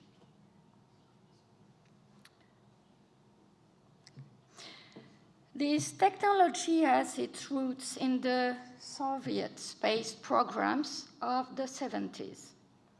As conventional medical examinations were impossible to perform in space, Russian scientists designed systems capable of remotely detecting physiological imbalances by analyzing the electromagnetic signals naturally emitted by the human body.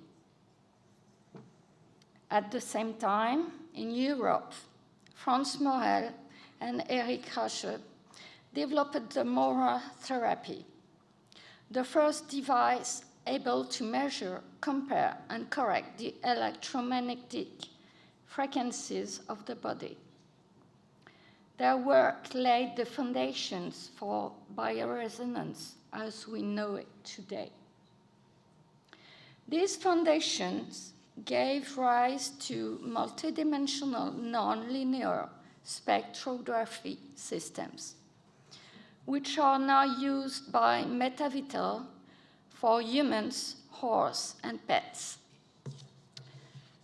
Like an electroencephalogram or an electrocardiogram, MetaVital devices capture subtle biological signals. However, they go much further by analyzing frequencies at the cellular level down to the mitochondria and molecular structures before comparing them to a reference database. MetaVital Horse provides a comprehensive, accurate, and completely non-invasive energy reading of the horse condition. It can be used as a preventive tool for personalized monitoring and as a complementary support to conventional veterinary approaches. MetaVital Horse is a direct offshoot of the MetaVital human system, which is certified as a medical device in Germany. This certification attests to the safety, reliability, and accuracy of a technology already used by many doctors and veterinarians in a medical or complementary context. Spatially adapted to equine physiology, the MetaVital Horse version is based on the same scientific principles. It enables a precise, non-invasive, and completely painless assessment of the horse's overall energy status. In a few minutes, the device records the body's electromagnetic frequencies, which are then compared to a reference database. This allows any imbalances to be detected, sometimes even before visible symptoms appear. It is essential to note that MetaVital Horse is not a medical diagnostic device in the legal sense. It is used as a complementary tool, respecting the central role of the veterinarian. It provides a comprehensive and systemic reading of the body's functioning and takes into account all of the body's interactions: metabolism, environment, stress, emotional disorders, and energy disturbances. Today, many professionals, doctors or veterinarians, have already incorporated it into their practice, not as an alternative, but as a highly accurate complementary tool.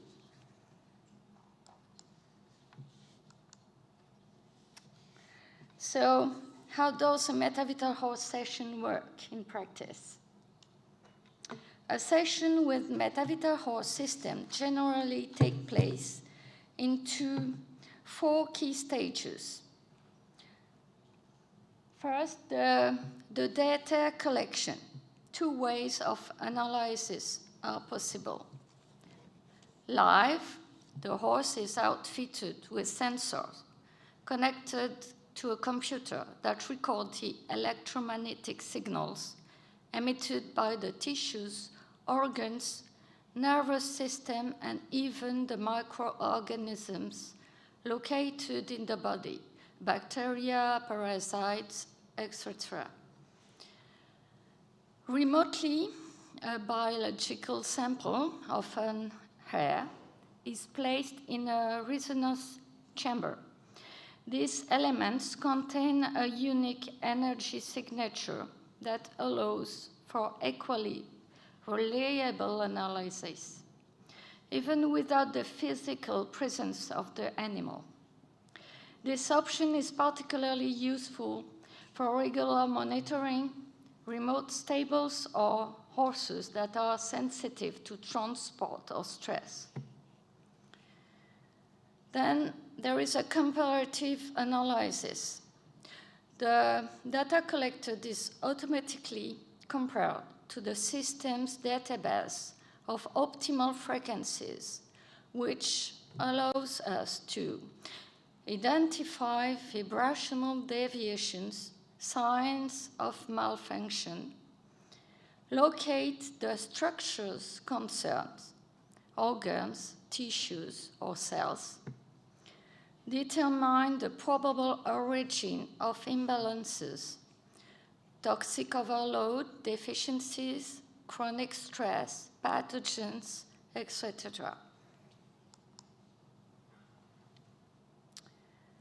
Then the practitioner can see in real time the imbalances affecting the whole system, the digestive, nervous, musculoskeletal, etc., and can suggest natural remedies, plants, trace elements, supplements, or other things, dietary or environmental adjustments.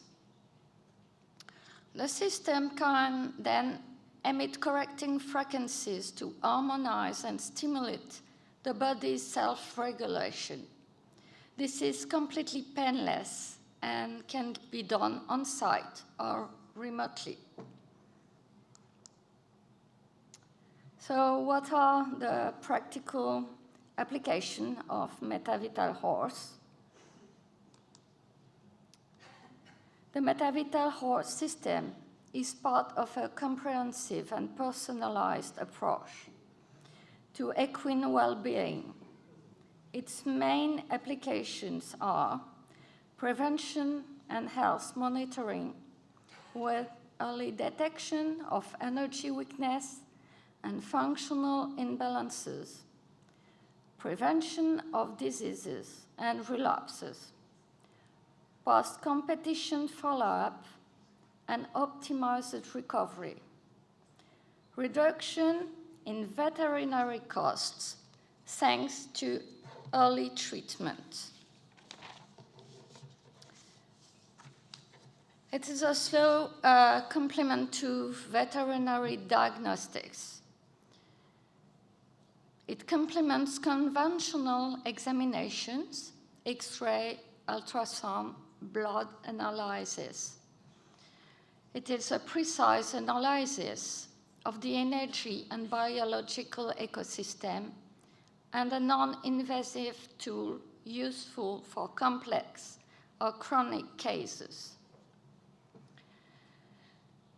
Recovery and remedial care with stimulation of the horse self-healing abilities, accelerated return to balance, this is homeostasis, reduction of pain and side effects, post-traumatic recovery such as surgery or injuries.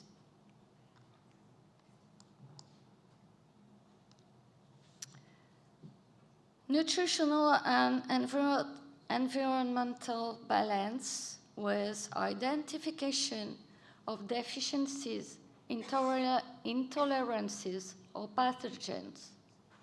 Assessment of environmental disruptors, pollution, electromagnetic stresses,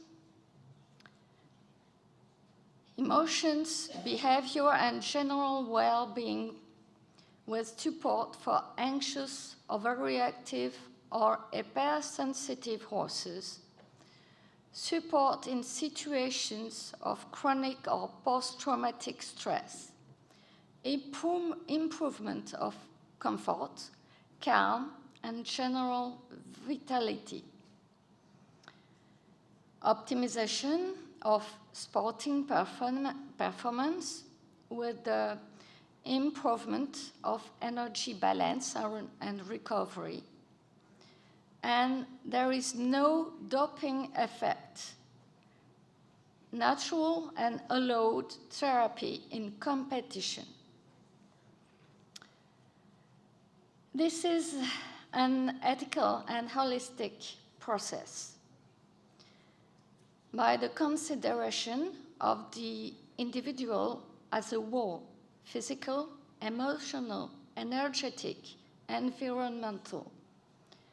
A personalized consultations tailored to the unique needs of each horse. Complementary to conventional veterinary care.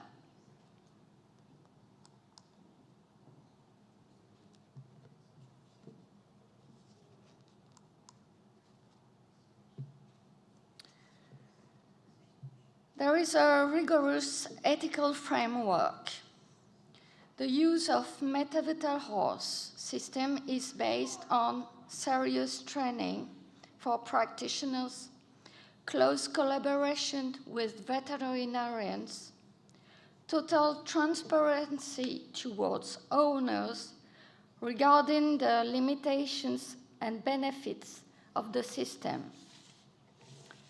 Used wisely within a legal and ethical framework, it is a modern precision tool for equine well-being.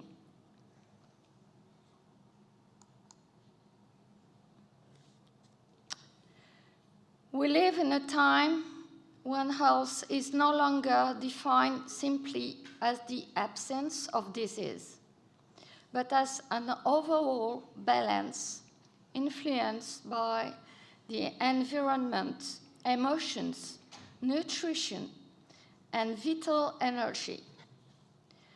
Metavital horse is part of this vision and cleverly complements conventional medicine with a respectful, personalized, and preventive approach. So, what should you be interested in metavital horse today? Because it represents a major scientific breakthrough, a reliable, certified, non-invasive tool, a valuable support for the health and longevity of horses, a bridge between biology energy, and technology. But overall, because it encourages us to rethink our relationship with healthcare, to listen more carefully, to act earlier, to look beyond the symptom, to treat the root cause of the problem.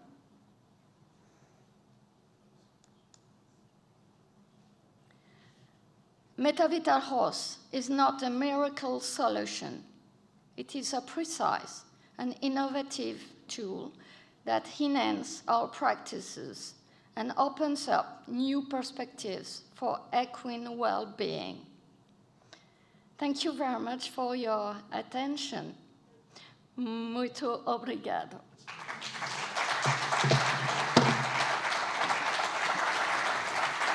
Muito obrigado, merci.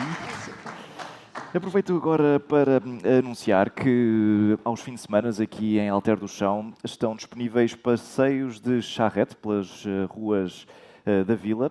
Todos os interessados poderão adquirir os seus bilhetes no posto de turismo na Casa do Álamo. Recordo, são aos sábados e domingos, estão aqui os horários e também os preços.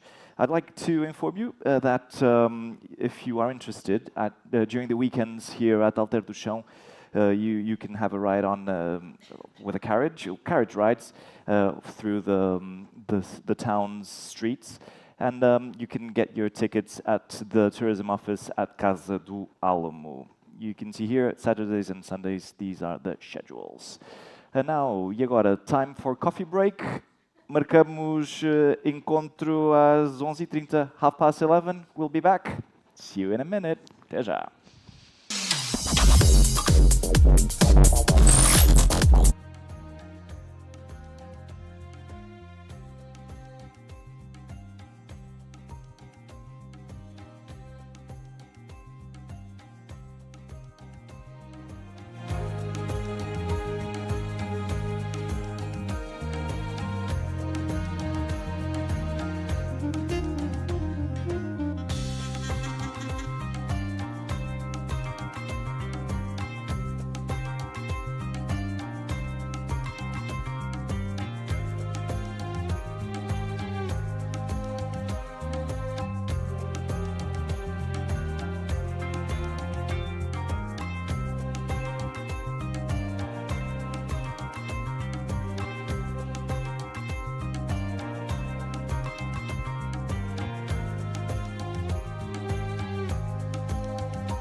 Economic Forum. E já com grande prazer apresento-vos o nosso próximo convidado, que vai partilhar connosco a sua visão sobre inovação em medicina regenerativa. Nesta apresentação, teremos a oportunidade de conhecer os mais recentes avanços no uso de ortobiológicos e outras terapias regenerativas aplicadas à recuperação de lesões, à preservação da saúde articular e ao prolongamento da longevidade atlética do cavalo. Senhoras e senhores, já temos no palco Tomé Fino, médico veterinário especializado em equinos. Muito obrigado. Bom dia a todos. Antes de mais, queria agradecer imenso a organização do Horse Economic Forum por me convidar a estar presente e dar os parabéns para a organização. Este tipo de eventos que promovem tanta formação entre criadores, proprietários, cavaleiros, etc. Todos os intervenientes aqui no setor acho que são super enriquecedores para todos. Vou-vos tentar não vos maçar muito, isto é um tema que a mim me apaixona, mas vou tentar fazê-lo de uma forma mais simpática possível para vocês. Então, a medicina regenerativa, mais corretamente devemos falar em ortobiológicos, é um conceito que começou no início dos anos 2000 e, no fundo, é ajudar o paciente a curar-se a si próprio, o conceito de self-injury repair. Uso de terapias biológicas para reparar os tecidos e restaurar as funções. Elas permitem, de uma forma geral, reduzir a dor, restaurar a função, seja ela interarticular ou intralesional. E porquê é que é tão importante para os nossos cavalos atletas? Na realidade, a osteoartrite e as tendinites e desmites, portanto, lesões de tendões e ligamentos, são bastante frequentes, afetando cerca de 60% a 80% dos cavalos de desporto. E, obviamente, tem um grande impacto económico e desportivo e, obviamente, também em termos de bem-estar animal. Então, o que é a osteoartrite, doença degenerativa articular ou, se calhar, artrose, um tema que será um conceito que vocês já ouviram falar. Na realidade, é uma das principais causas de claudicação e de perda de rendimento em cavalos e, muitas vezes, podem levar ao fim precoce da carreira desportiva. É um processo imunomediado, com células da linha branca e, na realidade, temos um aumento de vários níveis inflamatórios dentro da articulação e começam a degradar as estruturas articulares, como vemos aqui na imagem. Portanto, à vossa direita temos uma articulação distendida, uma membrana sinovial espessada e uma cartilagem a degradar-se. Para percebermos todo o âmbito desta palestra, temos que perceber estes dois conceitos, que são o conceito de S-Mode e D-Mode. O que é isto? O S-Mode são Symptom Modifying OA Drugs, ou seja, no fundo, os medicamentos o que nós podemos fazer que apenas atuam nos sintomas da doença e aqueles que realmente mudam o curso da doença, os D-Mode. Então, as nossas terapias mais tradicionais de anti-inflamatórios não esteroides, como o Danilon, equipalazone, finadina, essas coisas, e, obviamente, os tradicionais corticosteroides, a infiltração tradicional, bem como o gelo, etc., apenas aliviam os sintomas, são importantes e continuamos a utilizá-los, mas não mudam o curso da doença. Por outro lado, os ortobiológicos já mudam o curso da doença, estimulando a reparação das estruturas e criar um ambiente anabólico, um ambiente reparativo dentro da articulação, em vez de um ambiente catabólico, digamos assim, destrutivo. Então, em oposição, os tratamentos tradicionais com corticosteroides versus ortobiológicos. Então, os corticosteroides são utilizados tradicionalmente nas infiltrações, nas articulações, cortam o ciclo inflamatório, mas não permitem, digamos assim, a regeneração dos tecidos. Como falámos, apenas atuam nos sintomas, mas não mudam o curso da doença, ou seja, são apenas S-Mode. Podem realmente mascarar a dor e agravar lesões de ligamentos, meniscos, tendões dentro da articulação. Por exemplo, se eu infiltro uma soldra que tem meniscos, ligamentos interarticulares com corticosteroide, o cavalo vai se sentir melhor e vai agravar esta lesão. Portanto, há que ter muito cuidado a usar isto, principalmente quando temos tecidos moles envolvidos. Levam também, por outro lado, obviamente depende do tipo de cortisona e da frequência com que se usa, mas podem ter efeitos deletérios na cartilagem articular, levar à hipertrofia da membrana sinovial e, obviamente, tem alguns riscos em cavalos com síndrome metabólica ou com laminite, porque a cortisona pode, digamos assim, reagudizar esses processos. E, obviamente, temos de ter atenção também ao tempo de doping, porque o cavalo pode estar positivo. Em relação aos ortobiológicos, por oposição, eles permitem ou pretendem retomar a homeostase articular sem impedir a regeneração dos tecidos e tentam mudar o curso da doença, o tal conceito de mode, estimulam a cicatrização dos tecidos que estão interarticulares, ou, por exemplo, dentro de uma bainha de tendões também estimulam a cicatrização quando há lesões dentro destas bainhas, não tem efeitos deletérios na cartilagem, não causa hipertrofia sinovial e muitas vezes reduzem ou evitam a evolução negativa das radiografias porque restabelecem um ambiente calmo dentro da articulação e não há, digamos assim, um processo ativo de degeneração, não tem risco de laminite e não é doping. Portanto, temos aqui bastantes vantagens. Aqui é, no fundo, o ciclo inflamatório, que acaba por ser bom desde que seja controlado, enquanto a cortisona corta o ciclo inflamatório, mas não deixa, digamos assim, haver aqui para a direita a parte de resolução e de reparação. Os ortobiológicos permitem baixar a inflamação e, ao mesmo tempo, os mecanismos reparativos de fatores de crescimento e por aí fora, citoquinas anti-inflamatórias, etc., permitem a reparação e realmente a articulação voltar a um ambiente mais saudável.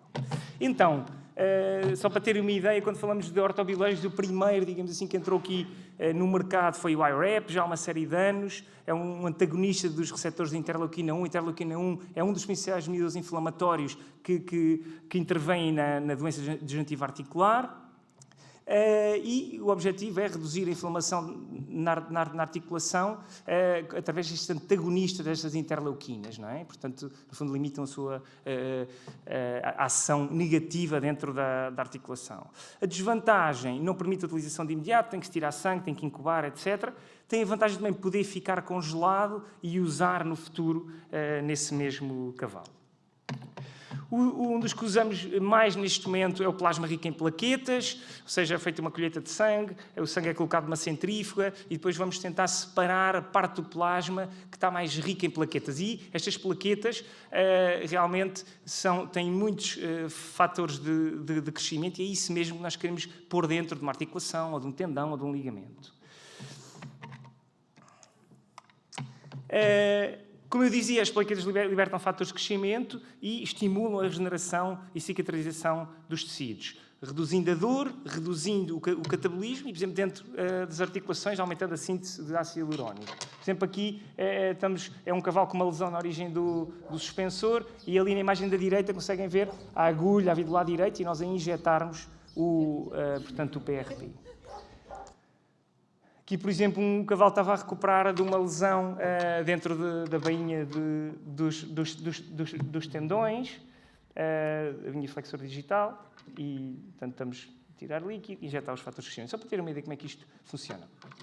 Um dos ortobiológicos que nós usamos hoje com mais frequência e com resultados extraordinários, eu devo dizer que quando comecei a usar o Prostrate era um bocadinho cético, mas depois de ver uma série de milagres, é uma das coisas que utilizo mais hoje em dia, porque é realmente extraordinário. No fundo, associa o PRP ao IREP, que falei há pouco, não é?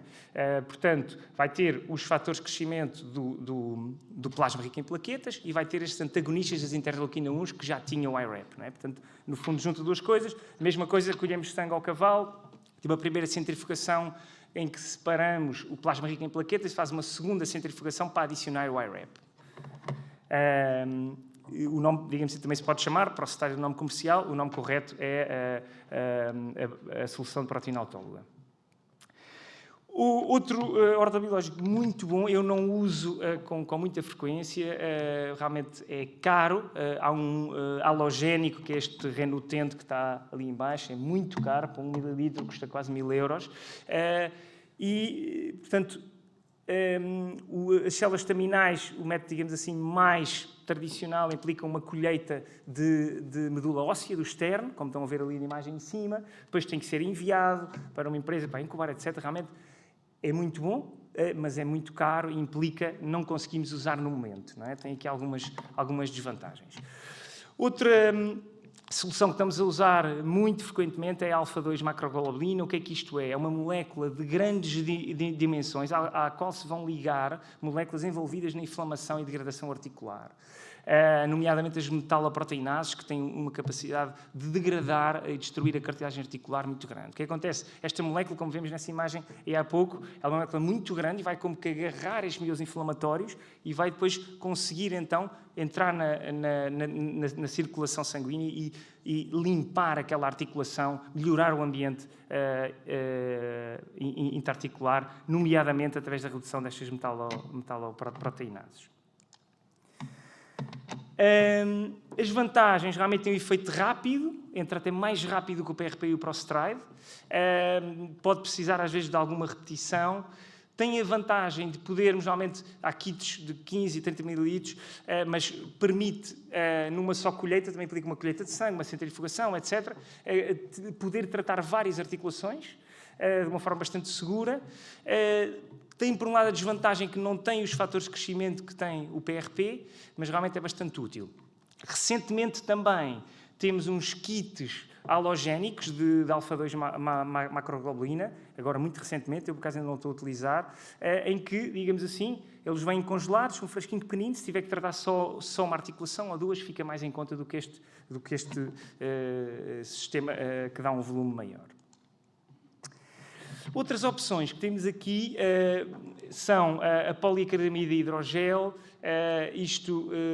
Se calhar o que vocês já ouvem falar no silicone, que é usado tanto em cosméticos, na humana, tem digamos assim, uns preparados comerciais direcionados aos cavalos e, nomeadamente, estes dois produtos, o Artramide e o Noltrex. O Artramide é menos concentrado em poliacridamida hidrogel e vai atuar na membrana sinovial. Este gel vai incorporar na membrana sinovial e realmente vai melhorar o ambiente articular.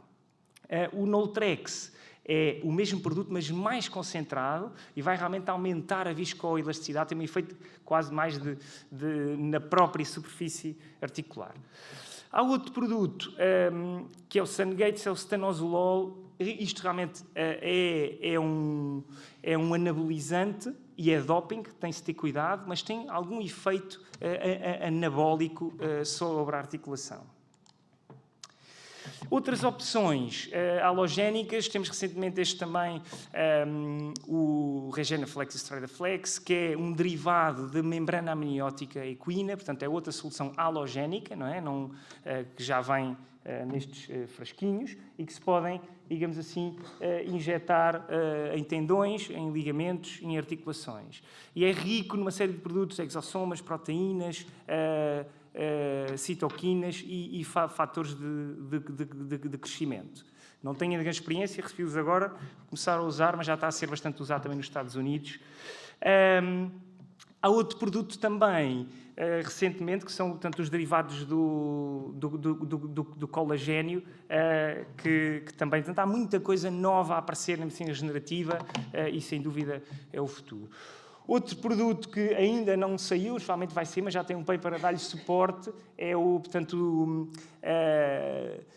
este chamado Synovium secretome. Portanto, isto no fundo são proteínas segregadas pelos sinoviócitos que se provou in vitro que tem um potencial de proteger a cartilagem articular dos efeitos destas interleuquinas, portanto, interleuquina 1.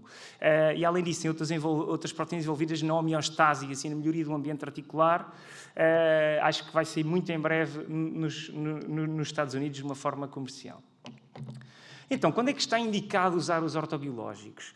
Obviamente, em situações de osteoartrite, como falámos há pouco, idealmente numa fase inicial da doença, e aí temos, como falámos há pouco, o PRP, o Prostride, a alfa-2-macroglobulina, o stanozolol pode ter o seu papel, as células estaminais, e mesmo em alguns casos o Artramide e o Noltrex, que tradicionalmente tentamos usar quando a articulação está mais degradada, mas também tem papel bastante importante em fases iniciais da doença. Já, por outro lado, em manifestação, na manutenção de estados crónicos, para tentar reduzir ao máximo a velocidade da progressão da doença e aumentar a longevidade esportiva dos cavalos, temos, no fundo, as mesmas opções, sendo aqui, realmente, o Artramid e o Noltrex também podem ter um papel em estados mais crónicos. Já em lesões de tendões e ligamentos, idealmente devemos usar na fase subaguda da lesão, cerca de 7 a 10 dias após o dia, digamos assim, que o cavalo lesiona o tendão ou o ligamento. Podemos usar o PRP, o Prostride, as células estaminais e alfa-2. Eles a medicina tende a ser menos eficaz em estados mais crónicos. Ou seja, se o cavalo já tem uma tendinite, que já leva 2 ou 3 meses ou 6 meses, já é difícil. Portanto, temos que apanhar numa fase inicial, já vos vou mostrar casos também mais à frente. Então, porquê que vale a pena investir na medicina regenerativa? Sem dúvida que permite frequentemente travar a degradação da articulação, reduzir a dor e recuperar esta homeostase articular. Muitas vezes permite assegurar o futuro desportivo ou prolongá-lo. Evita realmente os efeitos secundários dos corticosteroides na membrana sinovial e na cartilagem. E também permite minimizar o número de intervenções e tratamentos no futuro. Principalmente em cavalos jovens, há muita osteoartrite juvenil, por exemplo, nos lusitanos, há muito, especialmente nos boletos, também dos membros anteriores.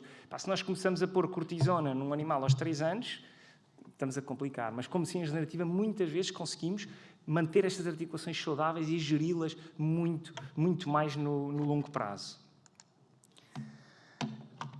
E realmente toda a razão porque é que vale a pena investir. Porque, obviamente, investir porque é mais caro do que a infiltração tradicional. Realmente há múltiplos casos que não respondem a repouso nem a corticosteroides, e eu vou mostrar vários exemplos agora de seguida, e que respondem à medicina regenerativa. Também em lesões de tendões e ligamentos, portanto tecidos moles, acelera a velocidade e a qualidade da cicatrização e também reduzindo o risco de recidivas. Ou seja, em resumo, o barato no curto prazo às vezes sai caro no longo prazo. Ou seja, vale a pena tratar e mimar estas articulações, digamos assim, enquanto os cavalos são jovens. Então, passando a alguns casos clínicos. Isto, por exemplo, era um cavalo de 14 anos, uma claudicação do anterior esquerdo, uma flexão de carpo muito positiva, portanto, o carpo é o joelho, não é? O membro anterior, o cavalo fazia praticamente como no ar, radiografias negativas, ecografias conclusivas, etc. Respondia a um bloqueio interarticular da articulação intercárpica completamente 100%. Não respondeu, ou melhor, respondeu poucas semanas à cortisona, ainda fez também PRP e fez imenso repouso, não respondeu, mais de um ano, e entretanto fez uma ressonância magnética e percebeu-se realmente que havia uma lesão rara no ligamento intercárpico palmar medial, ou seja, é uma lesão interarticular de um ligamento e realmente não respondia. Foi tratado com Prostride, nunca mais deu problemas. Ou seja, estamos a falar há mais de um ano de volta dele. Uma fêmea lusitana com 3 anos começou a trabalhar manca do anterior, inflamação na articulação interfalângica distal. Esta articulação está ali, portanto, não tem laser, mas é ali, portanto, a segunda e terceira falange, e vemos que tem alguma distensão. As radiografias não eram muito relevantes. Respondeu de uma forma parcial e curta à infiltração tradicional com cortisona e ácido hialurónico, fez Prostride, nunca mais a tratei. Okay? Estamos além disso, tem que cuidar com a ferração, uma ferração para ajudar, etc. Mas nunca mais deu problemas.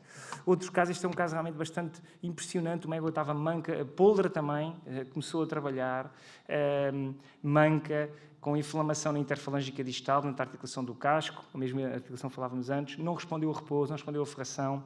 Esta senhora não queria meter cortisona e bem, acabámos por fazer uma ressonância e tinha uma lesão, um fragmento grande aqui na terceira falange. Não sei se conseguem ver ali uma uma lesão grande, tem aquelas setas, no fundo era como se fosse um fragmento, mas completamente na superfície de apoio. Conseguem ver aquela bola ali dentro, com um defeito, um buraco, digamos, ali na terceira falange, aquilo devia ser redondinho e perfeito como está do lado lateral. Portanto, vemos ali a lesão à direita. Péssimo prognóstico. Foi falado com o proprietário, ok, vamos tentar fazer prostride. Fiz prostride. Está a trabalhar lindamente há imenso tempo. Ou seja, há casos realmente, isto para mim, que há muitos anos, ou há alguns anos nisto, é realmente inacreditável. Outro caso, um lusitano de dressage, isto é uma lesão num ramo do suspensor, estão a ver aquelas zonas negras, são zonas de ruptura de fibras, num ramo do suspensor, numa zona ali, portanto, a chegar ao boleto. Isto foi imagem antes do PRP intralesional. Isto foi 4 semanas depois do PRP lesionado. Obviamente o cavalo não está pronto para trabalhar, isto é, vocês têm um preenchimento da lesão, mas agora estes tecidos têm que ser estimulados digamos assim, com a fisioterapia e com todo o trabalho, a reintrodução muito progressiva do trabalho para ganhar elasticidade e por aí fora, mas é impressionante como em 4 semanas se vê um preenchimento da lesão que à partida, só com o repouso não íamos de todo esperar isto. No caso de megodesporto, com uma artrose marcada na interfalângica distal, mego de obstáculos, já tinha feito cortisona, resposta parcial durante 2 ou 3 semanas, voltou a estar manca, fiz prostride, cerca de 6 meses ou mais que não voltou a chatear. Um cavalo de dressage de grande prémio, vemos aqui uma osteoartrite, portanto uma sobremão, que vocês já ouviram falar, numa fase que intermédia, não é? Não é aquele cavalo que tem o sobremão visível externamente, mas nota-se que tem alterações marcadas aqui na articulação interfalângica proximal. É um cavalo que há vários anos que é gerido com artramide, vai muito bem o artramide, tanto o tal hidrogel que falávamos há pouco nestas articulações, e continua a funcionar. A evolução tem sido bastante lenta nos raios-x, é outro caso também que temos conseguido gerir. Outro caso clínico, um poldro, 4 anos, começou a trabalhar manco, inflamação na articulação interfalângica distal. Vejam como está distendido ali, um bocadinho por cima daquela seta, a articulação estava super inflamada. Tinha uma lesão do ligamento colateral medial, no fundo ele fez um entorce desta articulação do casco. E vemos aqui a lesão, aqui esta zona negra, aqui à direita, eu não tenho laser para apontar, mas penso que conseguem ver, tanto o ligamento da outra mão, normal à esquerda, a lesão aqui à direita, a articulação bastante inflamada, inclusive já com alguma reação óssea na face dorsal da segunda falange. Fez PRP e realmente foi passado 10 semanas, a lesão está completamente resolvida e a articulação está seca e o cavalo já passou para aí 1 ano e meio e está a funcionar. Ou seja, este é o típico caso que se eu tivesse metido cortisona nesta articulação, às cegas, ele tinha melhorado, provavelmente parcialmente, tinha agravado a lesão do ligamento, porque este ligamento é interarticular. Basicamente, se eu puser um ligamento a um tendão lesionado a tomar banho em cortisona, ele vai se sentir bem. Ui, eu agora estou porreiro, não é? Já não me dói, então bora usar mais. E uma lesão, se calhar, de 20%, acaba numa lesão de 80%, e se calhar com o fim da carreira desportiva. É super importante, quando medicamos articulações, especialmente aquelas que têm tecidos moles interarticulares, termos a certeza com o que é que estamos a lidar. A medicina regenerativa aí não vai estimular a cicatrização sem ter o risco, digamos assim, de agravar a lesão. Outro caso, uma égua anoveriana de dressage com 9 anos, uma claudicação anterior esquerdo, não respondeu a quase 1 ano de repouso e às tantas fez uma ressonância, percebeu-se que tinha realmente uma lesão quística subcondral, estão a ver ali com aquela bola verde que comunicava com a articulação. Fez prostride e estabilizou, está há cerca de 6 meses que está também sem problemas. Ou seja, são casos realmente impressionantes. Outro caso, um macho lusitano com 6 anos, teve uma lesão em poldro com 2 anos. Na realidade, ele já tinha uma predisposição para isso, que é uma lesão na zona de apoio do boleto, vem uma zona negra ali no meio da imagem da direita. Que as lesões quando são na zona de apoio são mais preocupantes, quer dizer, na zona de carga. E, portanto, neste momento está com 6 anos, faz cross-trade cada 6 a 12 meses, está sossegadinho a trabalhar, ou seja, uma articulação que tinha tudo para se degradar super rápido e está a funcionar. Obviamente tem alguns sinais de osteoartrite, mas que tem evoluído muito lentamente ao longo do tempo. Acima de tudo está a funcionar, isso é o mais importante. Em resumo, take-home message, os ortobiológicos são uma alternativa real e eficaz às infiltrações tradicionais com cortisona.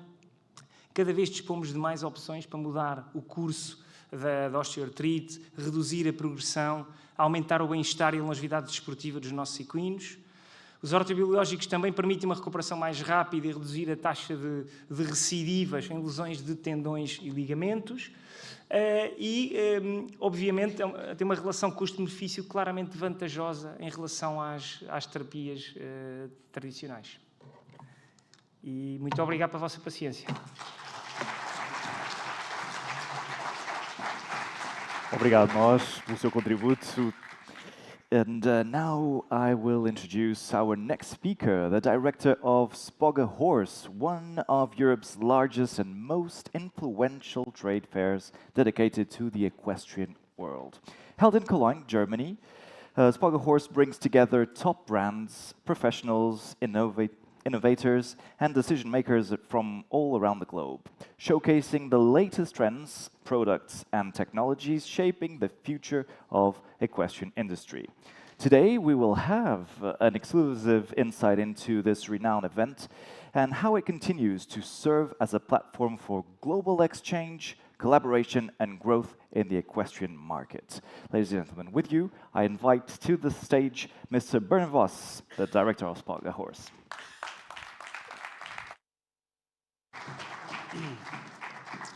Hello, everybody. First of all, I want to say thank you. Thank you for invitation to this great event. It's my first time here at the Horse Economic Forum and my first time in Portugal. And it's amazing time. And congratulations for the great organize the show. Today, for me, it's a very good opportunity to presentation my trade fair, Spogge Horse. And when we look back for this edition and this year in February, in Europe, of course, we have so many trade shows for end consumer. The most of them is combination with the tournament competition, and the riders go to the trade fair and go shopping or see shows with riders and coaching. And the Spogge Horse is a B2B platform. It's especially for the industry in the equestrian world. And we organized this show so many years ago in Cologne in Germany, and we are very proud that every year come so many people to the show. And this year we have more than 400 exhibitors from so different countries. It's not a German trade show, it's an international trade show. And the visitor also, every second visitor they come to the show, they are outside from Germany, from 77 countries. It's a large, when I travel in the United States, the people say, I know this Spogge Horse, or when we travel to other countries, it's a big platform for the international business. On the exhibitor side, we have all brands for the equestrian sports. And on the visitor side, it's the big part, of course, is a retailer. It's a small retailer, they have one shop. But also, of course, the big brands, they have so many shops and online. We have more than the retailer. We have the breeder, we have the professionals, the horse riding schools.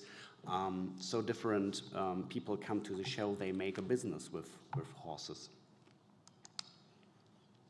On the side of the exhibitor, we have the the big product range of the horse industry. The big one is the fashion, of course. But we have also the equipment for riders and horses. We have saddle, stable builder. E-commerce is a new one at the Sporger Horse. Fitting also, and in the next edition we have a new one, the dogs. You see here for the next edition that is, the companies, they fill in the application for the next year, and you see a lot of big brands. From Portugal is also Abilio. We are very proud that he participation on the show. But you see every big brand and also the small brand. It's very important that we have a good mix. Yeah, when we look in the next edition, then we have a very good result in the moment. But it's 6 months to the show. We have enough time to talk with some other brands. It's a business platform, of course, but the Sporger Horse is more than only business. We have more pillars. One is business, the other one is events. It's very important that when you go to the Sporger Horse, of course, the retailer, they take the order, the business with the brands, but we have so many events on the show. And one of them is the fashion walk. It's a perfect place, a second placement for the fashion industry. It's a high quality catwalk 3 times each day, and with music, dancing, and it's very famous for the visitor. And the brands and presentation, the new collection, and it's a big run to the fashion walk. One of the awards, we call it Retailer Award. It's very important. We are the show for the retailer, and for us it's very important that we give the stage for the retailer. Every year we say what is the best retailer, not only in Germany, international.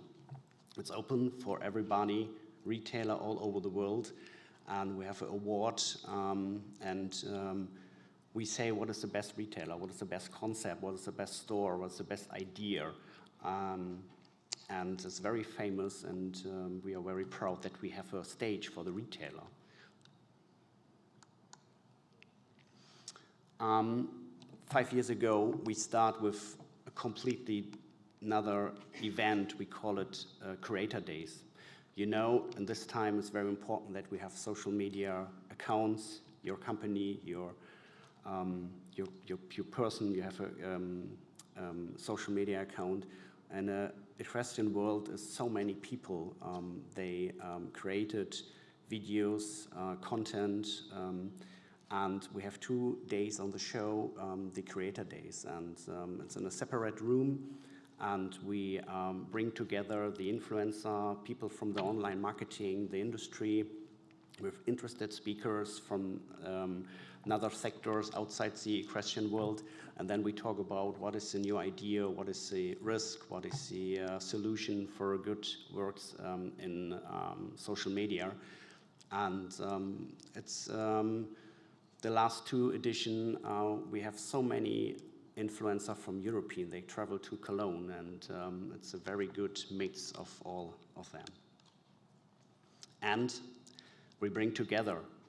Normally when you're influencer, you are not so close with the industry when you're not so big. And we say we bring together, we walk around, we make a tour during the show with the influencer and bring the industry and the creator together.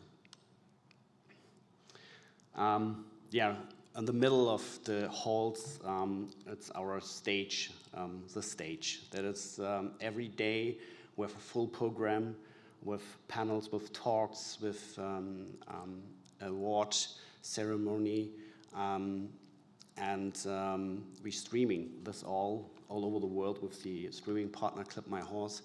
And this year we have a star guest, Jessica van Bredow-Werndl was there, and was amazing. She talked about the mental game before the Olympic Games, And that is absolutely fine when we have a stage and we talk about topics for the industry, for the retailer, for the community. And the stage is very famous on the show. And this year, we start with a new concept, with a new special area. We call it Equiliving Next Generation. Not only in Germany, I think in the most of the countries, there's the problems. We need more kids for horse riding. And the idea behind Next Generation is bring the industry together with the different organization. We have different organization in Germany with concept, with ideas to get more kids on the horses. And that is the first place for work together. Not everybody works alone. It's, the idea is work together, and in the next edition we grow up this part, and not only for the German focus, for the international. Of course, when you make a trade show, then it's absolutely fine. After the work, you get together and make a little bit party or music and dancing, and we have the Sporger Horse Night after the second day. Directly in the fairground, we have a party, and it's a very good place for networking. And the party is not only for the exhibitors; it's open for exhibitor and visitor. And yeah, we love it. And you see the picture, and this is in the beginning of the party, and in the end, yeah, everybody is dancing and have fun. The second award is one of the biggest and very important award for us. It's a top innovation. Every exhibitor can fill in the application with new products, with innovation products.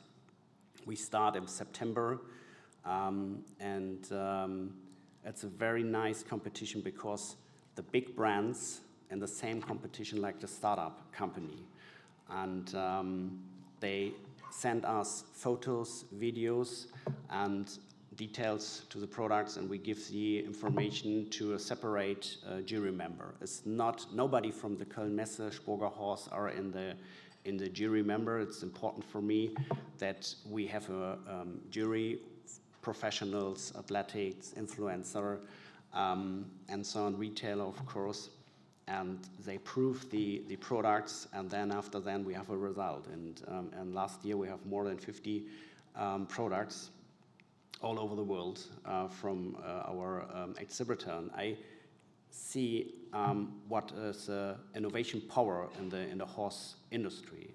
When I talk with my colleague from other shows in Cologne, of course they have the same concept, innovation award, but nobody has so many applications for new products, and that is absolutely fine. And of course, all products are good for the horses. Some products are for rider, for horses, fitting, e-commerce technology. It's a mix of all of them, but all products is very, very important for the future of the horse industry. You see here, it's all products. We presentation in the Boulevard of Innovation. It's in the main corridor between the halls, and every press people come to the presentation, the retailer, take photos, get in contact with the company, say, oh, you have a new product, and I'm very interested. And it's absolutely brilliant to see how many products the equestrian world have. Back to the business. In the beginning, I say we have a lot of brands, all brands, Piqueur, Waldhausen, Ariat, and so on. They spend a lot of money in the stand construction. The stand are more than 400, 300 square meters. But also we give opportunity for small company. And we start 3 years ago with the startup area. It's open for every international companies, all startups, not only Germany. And so many companies come first time to the retailer show, B2B show. They go from the end consumer market in the B2B market, and the Spogerhaus is the perfect place for us. It's a low price level, small stand, but a very good opportunity to get in contact with the retailer. And for us, it's absolutely fine to see that we're international. It's not only for German.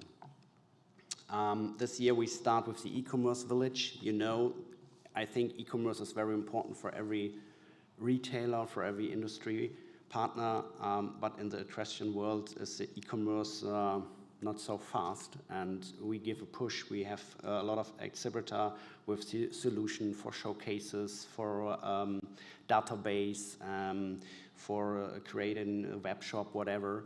And the feedback is good. The retailer, the community say, oh, that is my pain point to have it, and we see the future of the exhibitor in this part.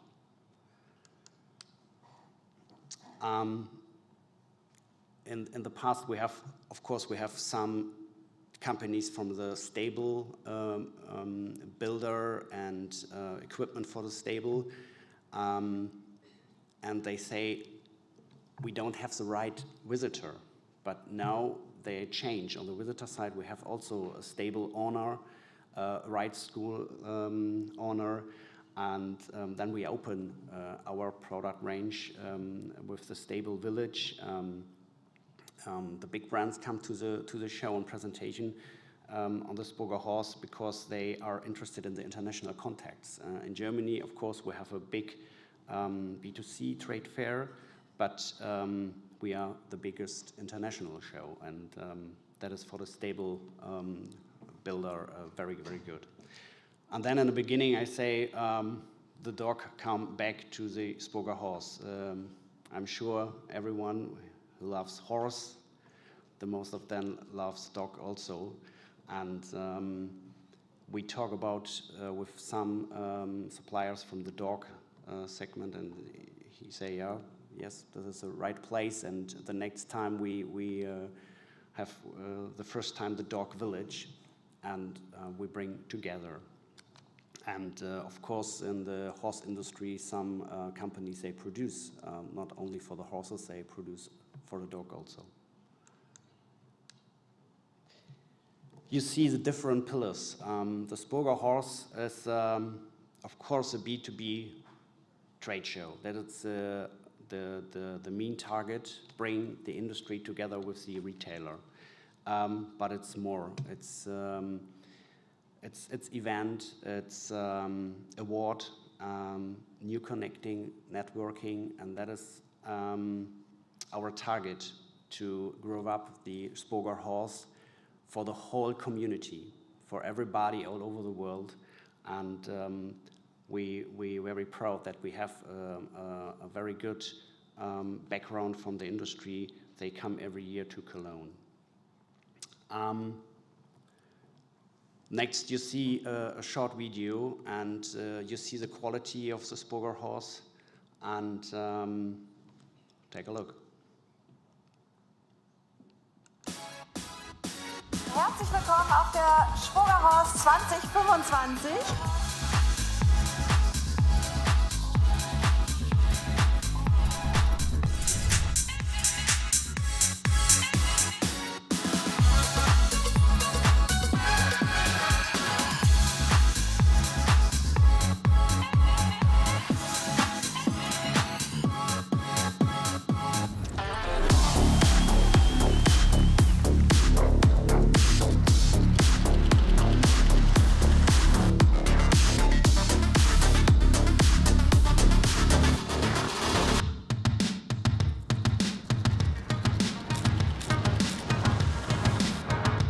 Begrüßt die amtierende Europameisterin, Weltmeisterin und Olympiasiegerin im Dressurreiten, Jessica von Bredow-Wernick.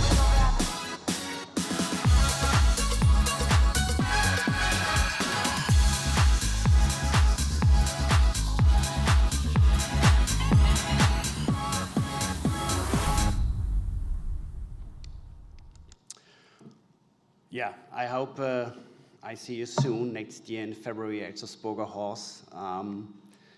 That's a perfect place for the whole community, and thank you for your time and get in contact with me, with my team, and I hope we can see you again in Cologne next year. Obrigado.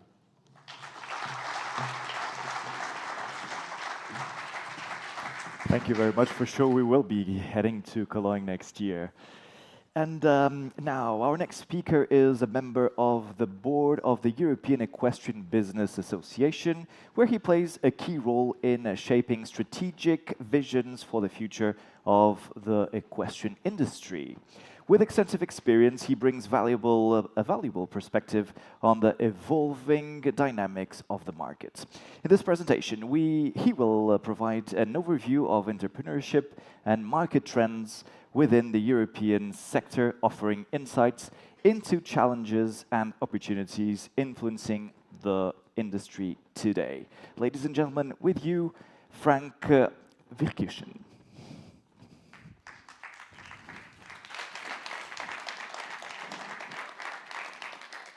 Ladies and gentlemen, thank you for being here. Don't be afraid, I'm not going to tap dance because I'm running around, but I just love to have a little more freedom when I'm presenting. And actually, I thought, like, when I heard the presentations today, I could take a deck chair, lean back, and said, okay, everything is said and done.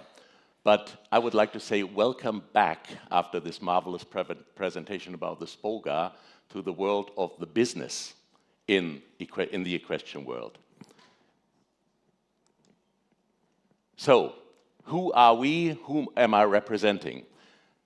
As you can see, the European Equestrian Business Association is an independent organization representing the interest of almost everybody who's making business with horses. That goes from the breeder, the producer of the horse, up to everybody, saddle makers, food distributors, you name it. So, what is our goal? We are giving the horse as an economic factor in Europe a common voice. That is what we really want to do, especially in conjunction with the public and the politics and the politicians. This is very important. If we want to achieve anything in the world of equestrian, we have to deal with the politics. So, before I go to Germany, once again back to the figures we heard this morning in our marvelous presentation from the European Equestrian Federation, and I'm glad that we have consistent figures here. That helps a lot.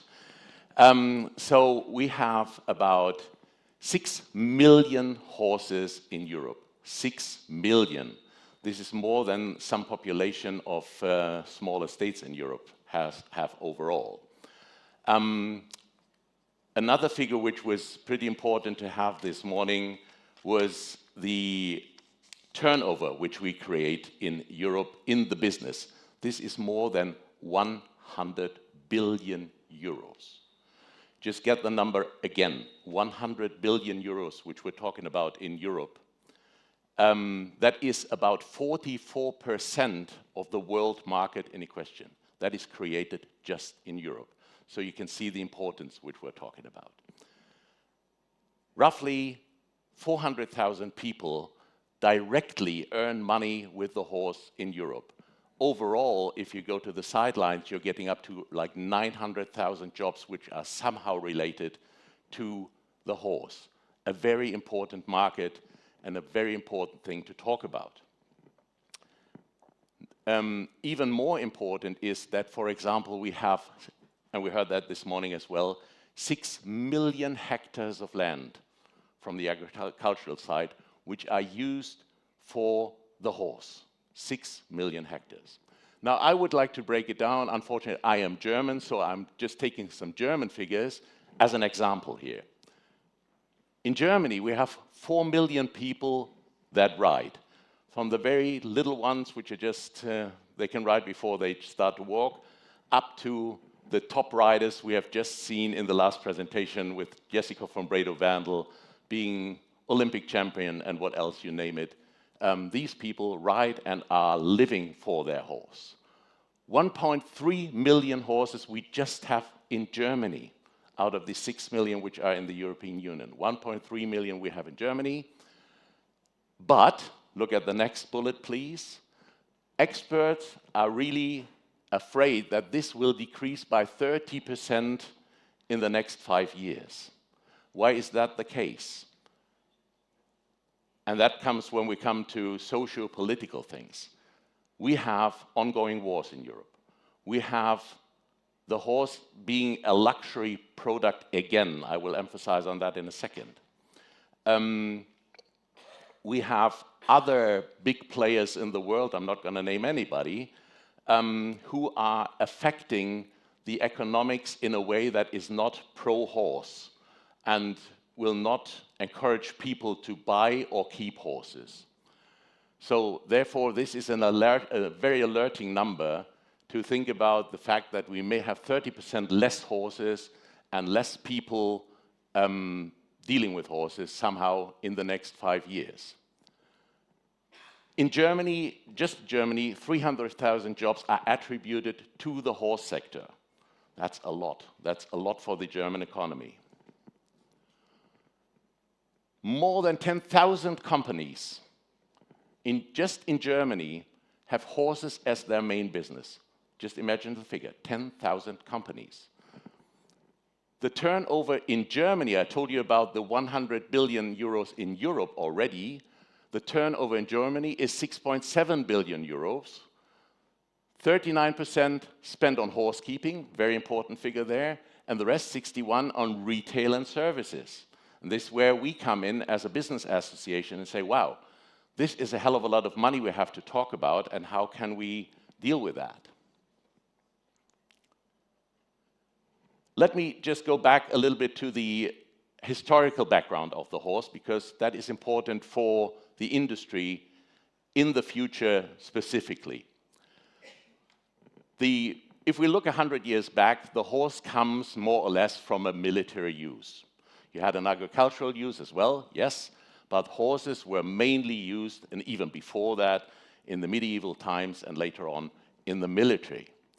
Then, especially after the Second World War, the horse was obsolete in the military, replaced by tanks, in the agriculture, replaced by tractors, and all of a sudden the horse was a luxury item. Hardly anybody, especially after the war, could afford to have a horse just for leisure purposes. So it was within the elite circles that the horse was kept in Europe. Then later on, let's specifically go to the 1970s, 80s, maybe 1990s. As many of you may remember, the horse more or less became a family member. It was seen as part of the household, something to care about, something to be happy about to have it, but affordable. And the future, are we now going back to the elite circles? Are we having to admit that the horse is no longer affordable? Shall we just think about it and say, yeah, it is like it is? Once again, are we going back there? Do we want that?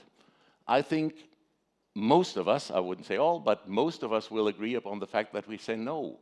We want to keep the horse people-friendly and the people horse-friendly. I always say we used to deal with horse people in the 70s, 80s, even before that. Now we're just dealing with mostly with people with horses. That's a big difference. Now let's come specifically to the trends in the industry in Europe. One of the things, for example, and we heard that already in the previous presentations with my predecessors, there's a transfer of human needs to animals. Again, horse people were treating horses as a respected entity, as somebody, I say specifically, who is on my level. Nowadays, there are so many people who just say, oh, it's a pet, I have to pet a horse, and they don't even know how to treat a horse properly. We've heard many examples throughout the last 2 days how that should be done better in the future. So a result of that, and now comes the industry back into the game, of course, the industry has to think about how can we deal with that? How can we make money out of the changed environment? So there are, for example, functional snacks and supplementary feed. That's a steady growing market for retailers and manufacturers. The EEBA, for example, has just created a new panel about horse feed, where horse feed experts are gathering together and trying to discuss the needs of nowadays horses without overestimating every nitty-gritty which you can add here and do this. Less is more sometimes. And this is what we like to talk about.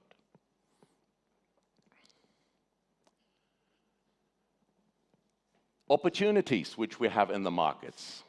Another thing is the upgrowing number of older horses that is significantly rising because people are keeping their horses, as I said, more or less as a pet, and the positive result is that the horses are just getting older. People are not replacing their horses in such a quick circle.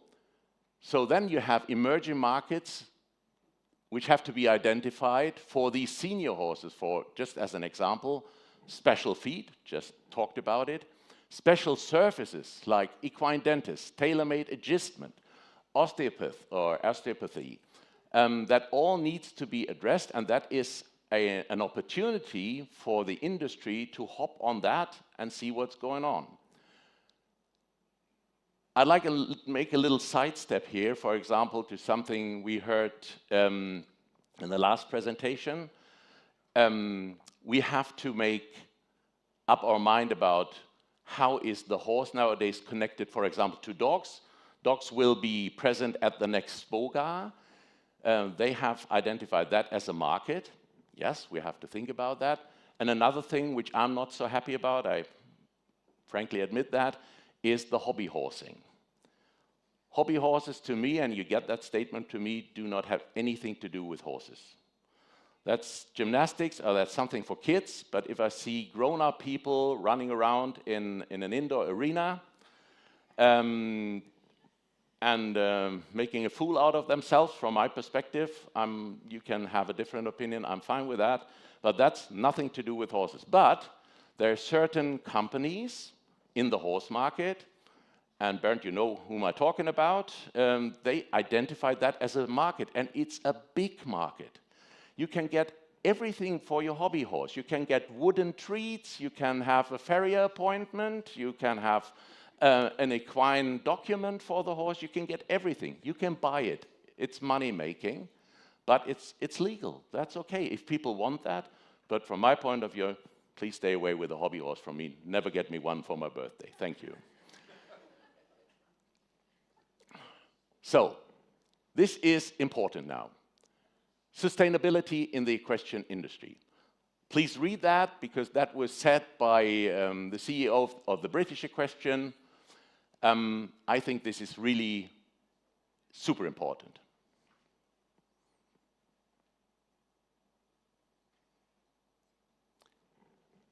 And the last part is the most important. We must safeguard the future. That is really what we have to look upon. How can we do that? The facts. The equestrian industry will be affected, and has already been affected, by changing climate. These are, once again, geopolitical things which reach out into our horse sector here. And some facts which some people may not like to hear, but it is the truth. The racing industry, for example, is the third largest user of water resources in the whole leisure industry. And I'm not only talking about horses. The equestrian industry, sorry to say, but we discussed that yesterday about leather, is one of the biggest consumers of leather. On the other hand, should we say, oh, okay, leather, that's not vegan, because being vegan is also important in the horse, or becomes important in the horse industry at the moment. But if you ask saddle makers, hardly any of those will ever say that we are not, that we want to change to fiber, because think about artificial fiber, what is it made of? In the end, of oil.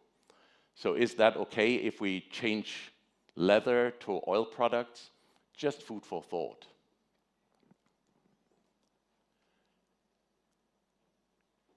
How can we benefit, for example, of reducing the carbon footprint? The first bullet, I think, is pretty remarkable. Like 75% of the millennials consider sustainability a key factor when making a purchase. So that is something the industry really has to hop on and say, okay, how can we look upon sustainability as a key factor for our products and for our business in the future? Water availability, extreme weather conditions. Fortunately, we're not struck by that at the moment here in Portugal, already affecting the equestrian's environment and every equestrian's environment. You may have thought about wherever you live in Europe, we even have droughts in Germany, something which we never thought about before, and that is new, but we have to think about that. How do we tackle the future now? First of all, do not reinvent the wheel. Some people try to do this, also in the equestrian market. When we look on the industry, some people think like, we got to do this and that, let's make the wheel square or something like that. Do not do this. Stick to what we have and try to improve it. Focus on simple but safe solutions. Looking at equipment, I don't want to point out anything specifically, but sometimes I'm blinded when I go to a competition by the bling on the helmets of some riders. So does that have a safety aspect? Not really, yeah. Only if you want to make the ISS people see that there's a competition down there. But try to keep it simple, try to keep it safe. Important for your customers is that you provide proper assistance. When you sell something, you got to be there in the after-sale market. You got to be there for your client if they've got questions. Do not disappear. Do not say, that's not my problem anymore. You have to be there for your customer. Fast and effective logistics. Yes, we all know that we have big logistic companies here, but sometimes you have to build up your own logistic chains and see that they work. At least when you're using distributors for your logistics, make sure that they're always providing your products in a timely manner. Check your own economic footprint. I don't think I have to say anything about that. It's just a reminder. But the last thing I want to really raise my finger and say, be trustworthy. If you are in the industry and you're selling a product, you have anything to offer, and you just go out and say, I think this is not really good what I'm selling, but I'm selling it anyway. Please don't do that. The customers that will backfire. The customers will never ever come back. If you're trustworthy, you are the top of the pops. The people will come to you and buy your goods. And last but not least, that is something I'm very keen on to draw your attention to. If we're talking about riding, if we're talking about the industry, if we're talking about making money out of that, we cannot do that, and that brings me back to the point of saying we used to have horse people, now we have people with horses. Let's make these people with horses become horse people again. Please, if you have a business, support the riding school. The riding school are the basis for all proper riding. We all may know that many riding schools in Europe struggle to do their business. Everything's going to be too expensive in Germany. The most driving factor at the moment are the vet bills. The vet bills have tripled within just a few months now, and that is unaffordable for many people. So if you have the chance, whatever you do in the business, go to the riding schools, try to support them. Me as a breeder, sell sometimes a good horse which may have a few issues and is not sellable at a super high price. just give it away, even for free or at a low price. If you're producing food, just think about supporting and sponsoring a riding school. Whatever you do, this is the basis for riding. This is what keeps the kids away from the hobby horses. Although my own national federation is putting the finger on me and saying, Frank, you can't do that. I say, okay, I have a compromise. I'm fine with people like up to 12 years if they're running around with a broomstick. But do not make that an option for grown-up people. Please, not. I'm always told, like, we do not have enough horses in the riding schools. We do not have enough asset there to train everybody. And that the hobby horse might be an option to bring kids or people to the horse. No, it's just not true. You got to make the horse accessible for everyone. Please try to support riding schools and give them a chance to do it. Ladies and gentlemen, I'm already to the next guy. Thank you very much for listening to me. Hope you have a nice day, and I'm not going to tap dance on my way out. Thank you so much for your intervention. Numa altura em que estamos mesmo na reta final destas sessões teóricas e, como sabem, a Federação Equestre Portuguesa tem um papel central na promoção, desenvolvimento e regulamentação da equitação em Portugal. Convido então ao palco o Presidente da Federação Equestre Portuguesa, Sr. Bruno Rente, para colaborar nesta cerimónia de encerramento.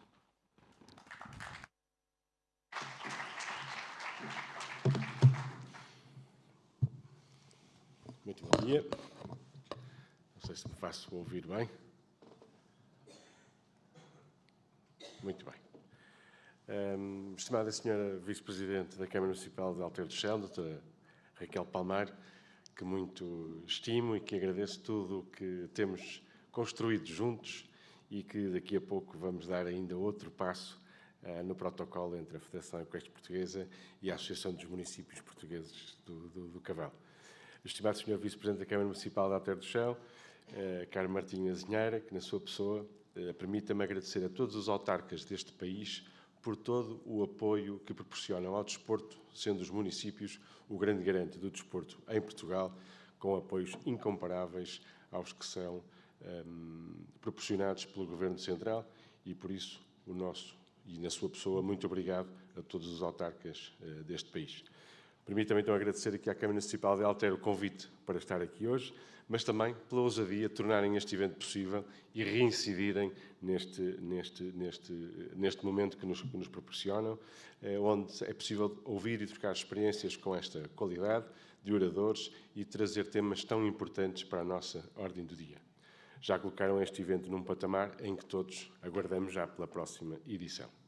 Permita-me também endereçar umas palavras de reconhecimento e gratidão em nome da Federação Equestre Portuguesa, mas também creio que assim posso fazê-lo em nome de toda a comunidade equestre.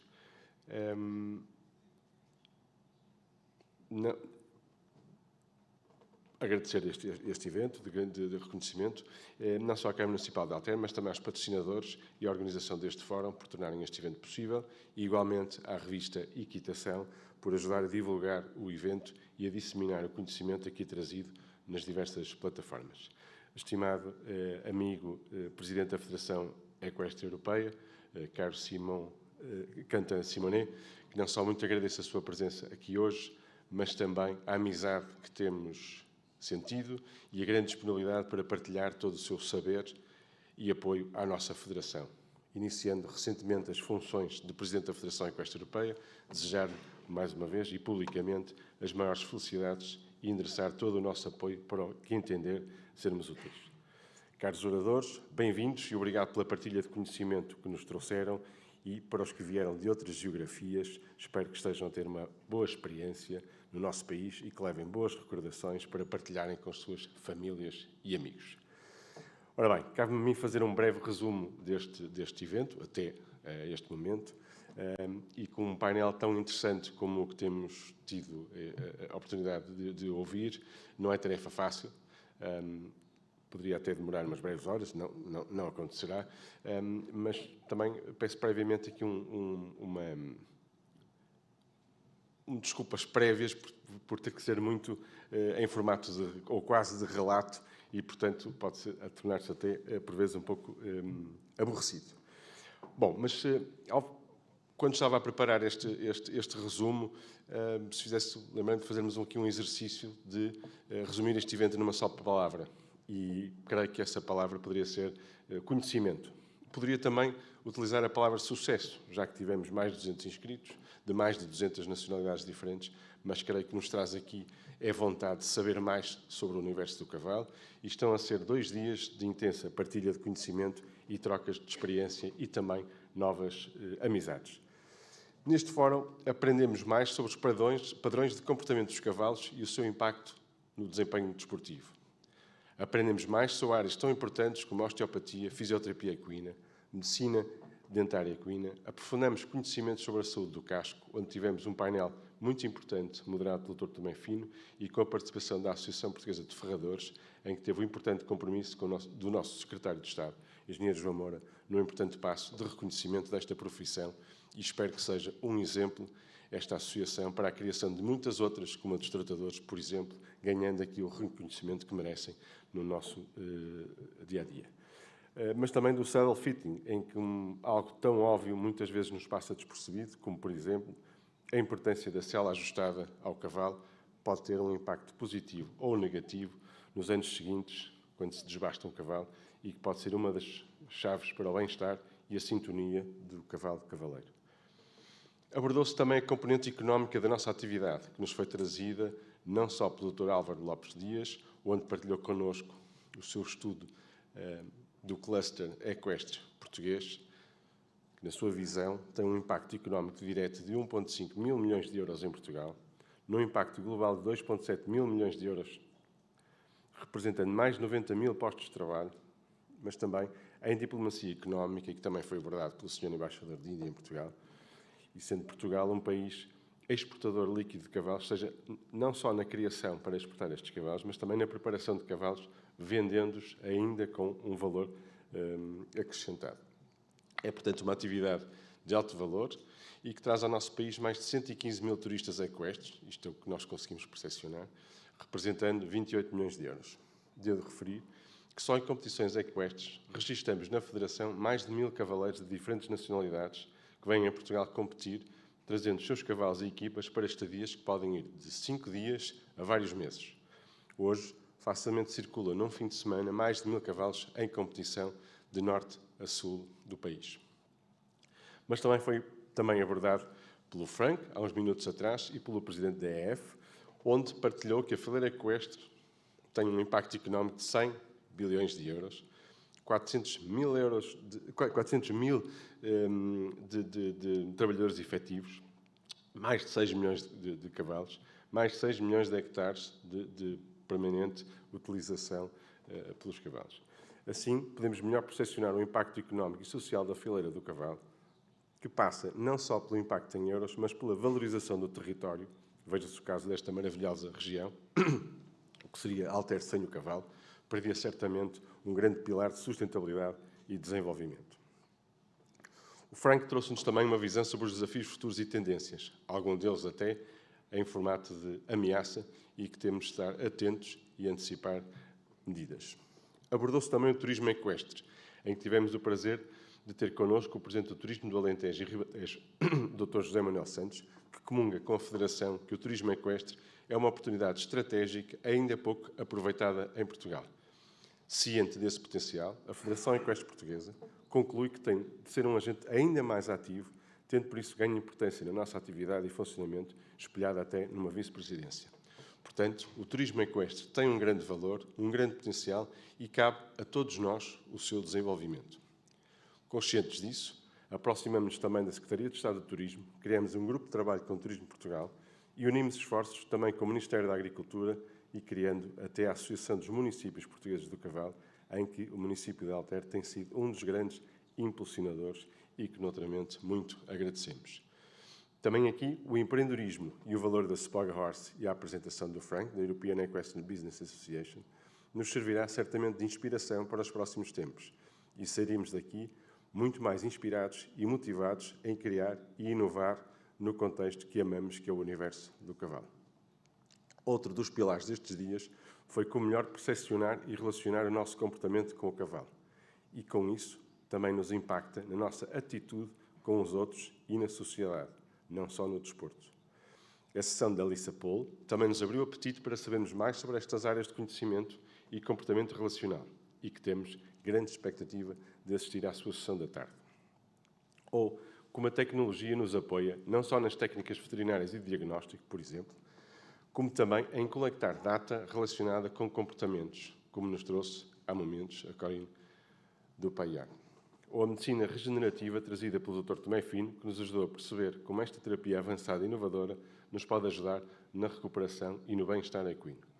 O Dr. Tomé Fino foi capaz, com o seu saber e paixão pelo tema, de trazer estes conceitos num formato muito perceptível e onde entendemos bem as vantagens destas terapias. Também conhecemos melhor as capacidades do Laboratório de Genética Molecular de Alter e os ganhos de eficiência que tem conquistado. Visitamos também uma das mais emblemáticas escuderias do mundo, para nós, não só a mais antiga em atividade no mesmo local, mas a mais emblemática e que proporciona com os seus cavalos as atividades únicas da Escola Portuguesa de Arte Equestre, que levamos a todo o mundo, como também os cavalos na dimensão olímpica, como o Ruby, por exemplo.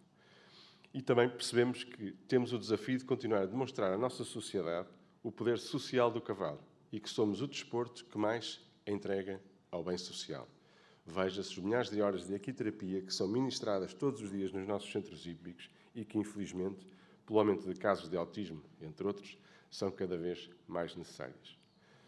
De Alter, não levamos só boas recordações e Alter no coração, sendo que até podemos passar na loja e levar um polo ou um colete para levarmos literalmente Alter no coração. Mas levamos também boa literatura, como a primeira edição do Guia de Boas Práticas, relacionadas com o bem-estar animal, bem como o Caderno do Investidor Equestre, onde melhor percepcionamos o potencial de Alter e da fileira do cavalo. Assim, e para terminar, espero que estejam a ser uns dias cheios de aprendizagem e de novas amizades, bem como espero que nos voltemos a encontrar daqui a um ano, na próxima edição do Horse Economic Forum. E antes disso, na primeira semana de outubro, na Semana Equestre de Alter, onde se realizará mais uma edição dos Campeonatos dos Cavalos Novos de Saltos de Obstáculos, Dressagem e Equitação de Trabalho, e onde se espera seja também um momento de aprendizagem e troca de saber entre criadores, cavaleiros, veterinários e outros agentes equestres. Muito obrigado. Vamos nos vendo por aqui.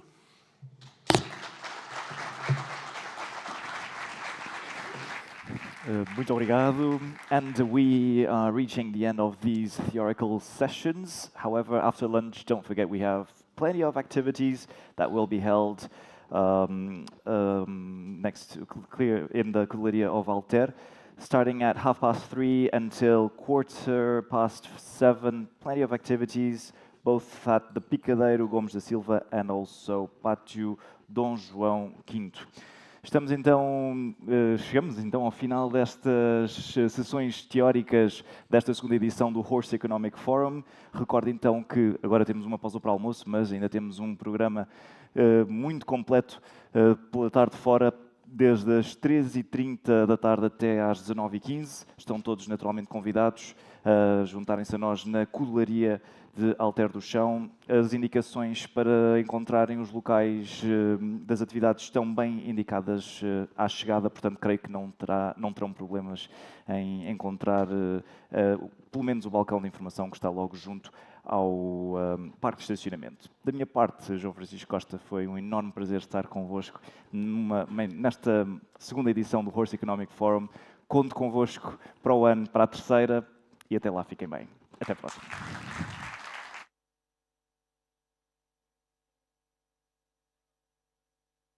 Economic Forum.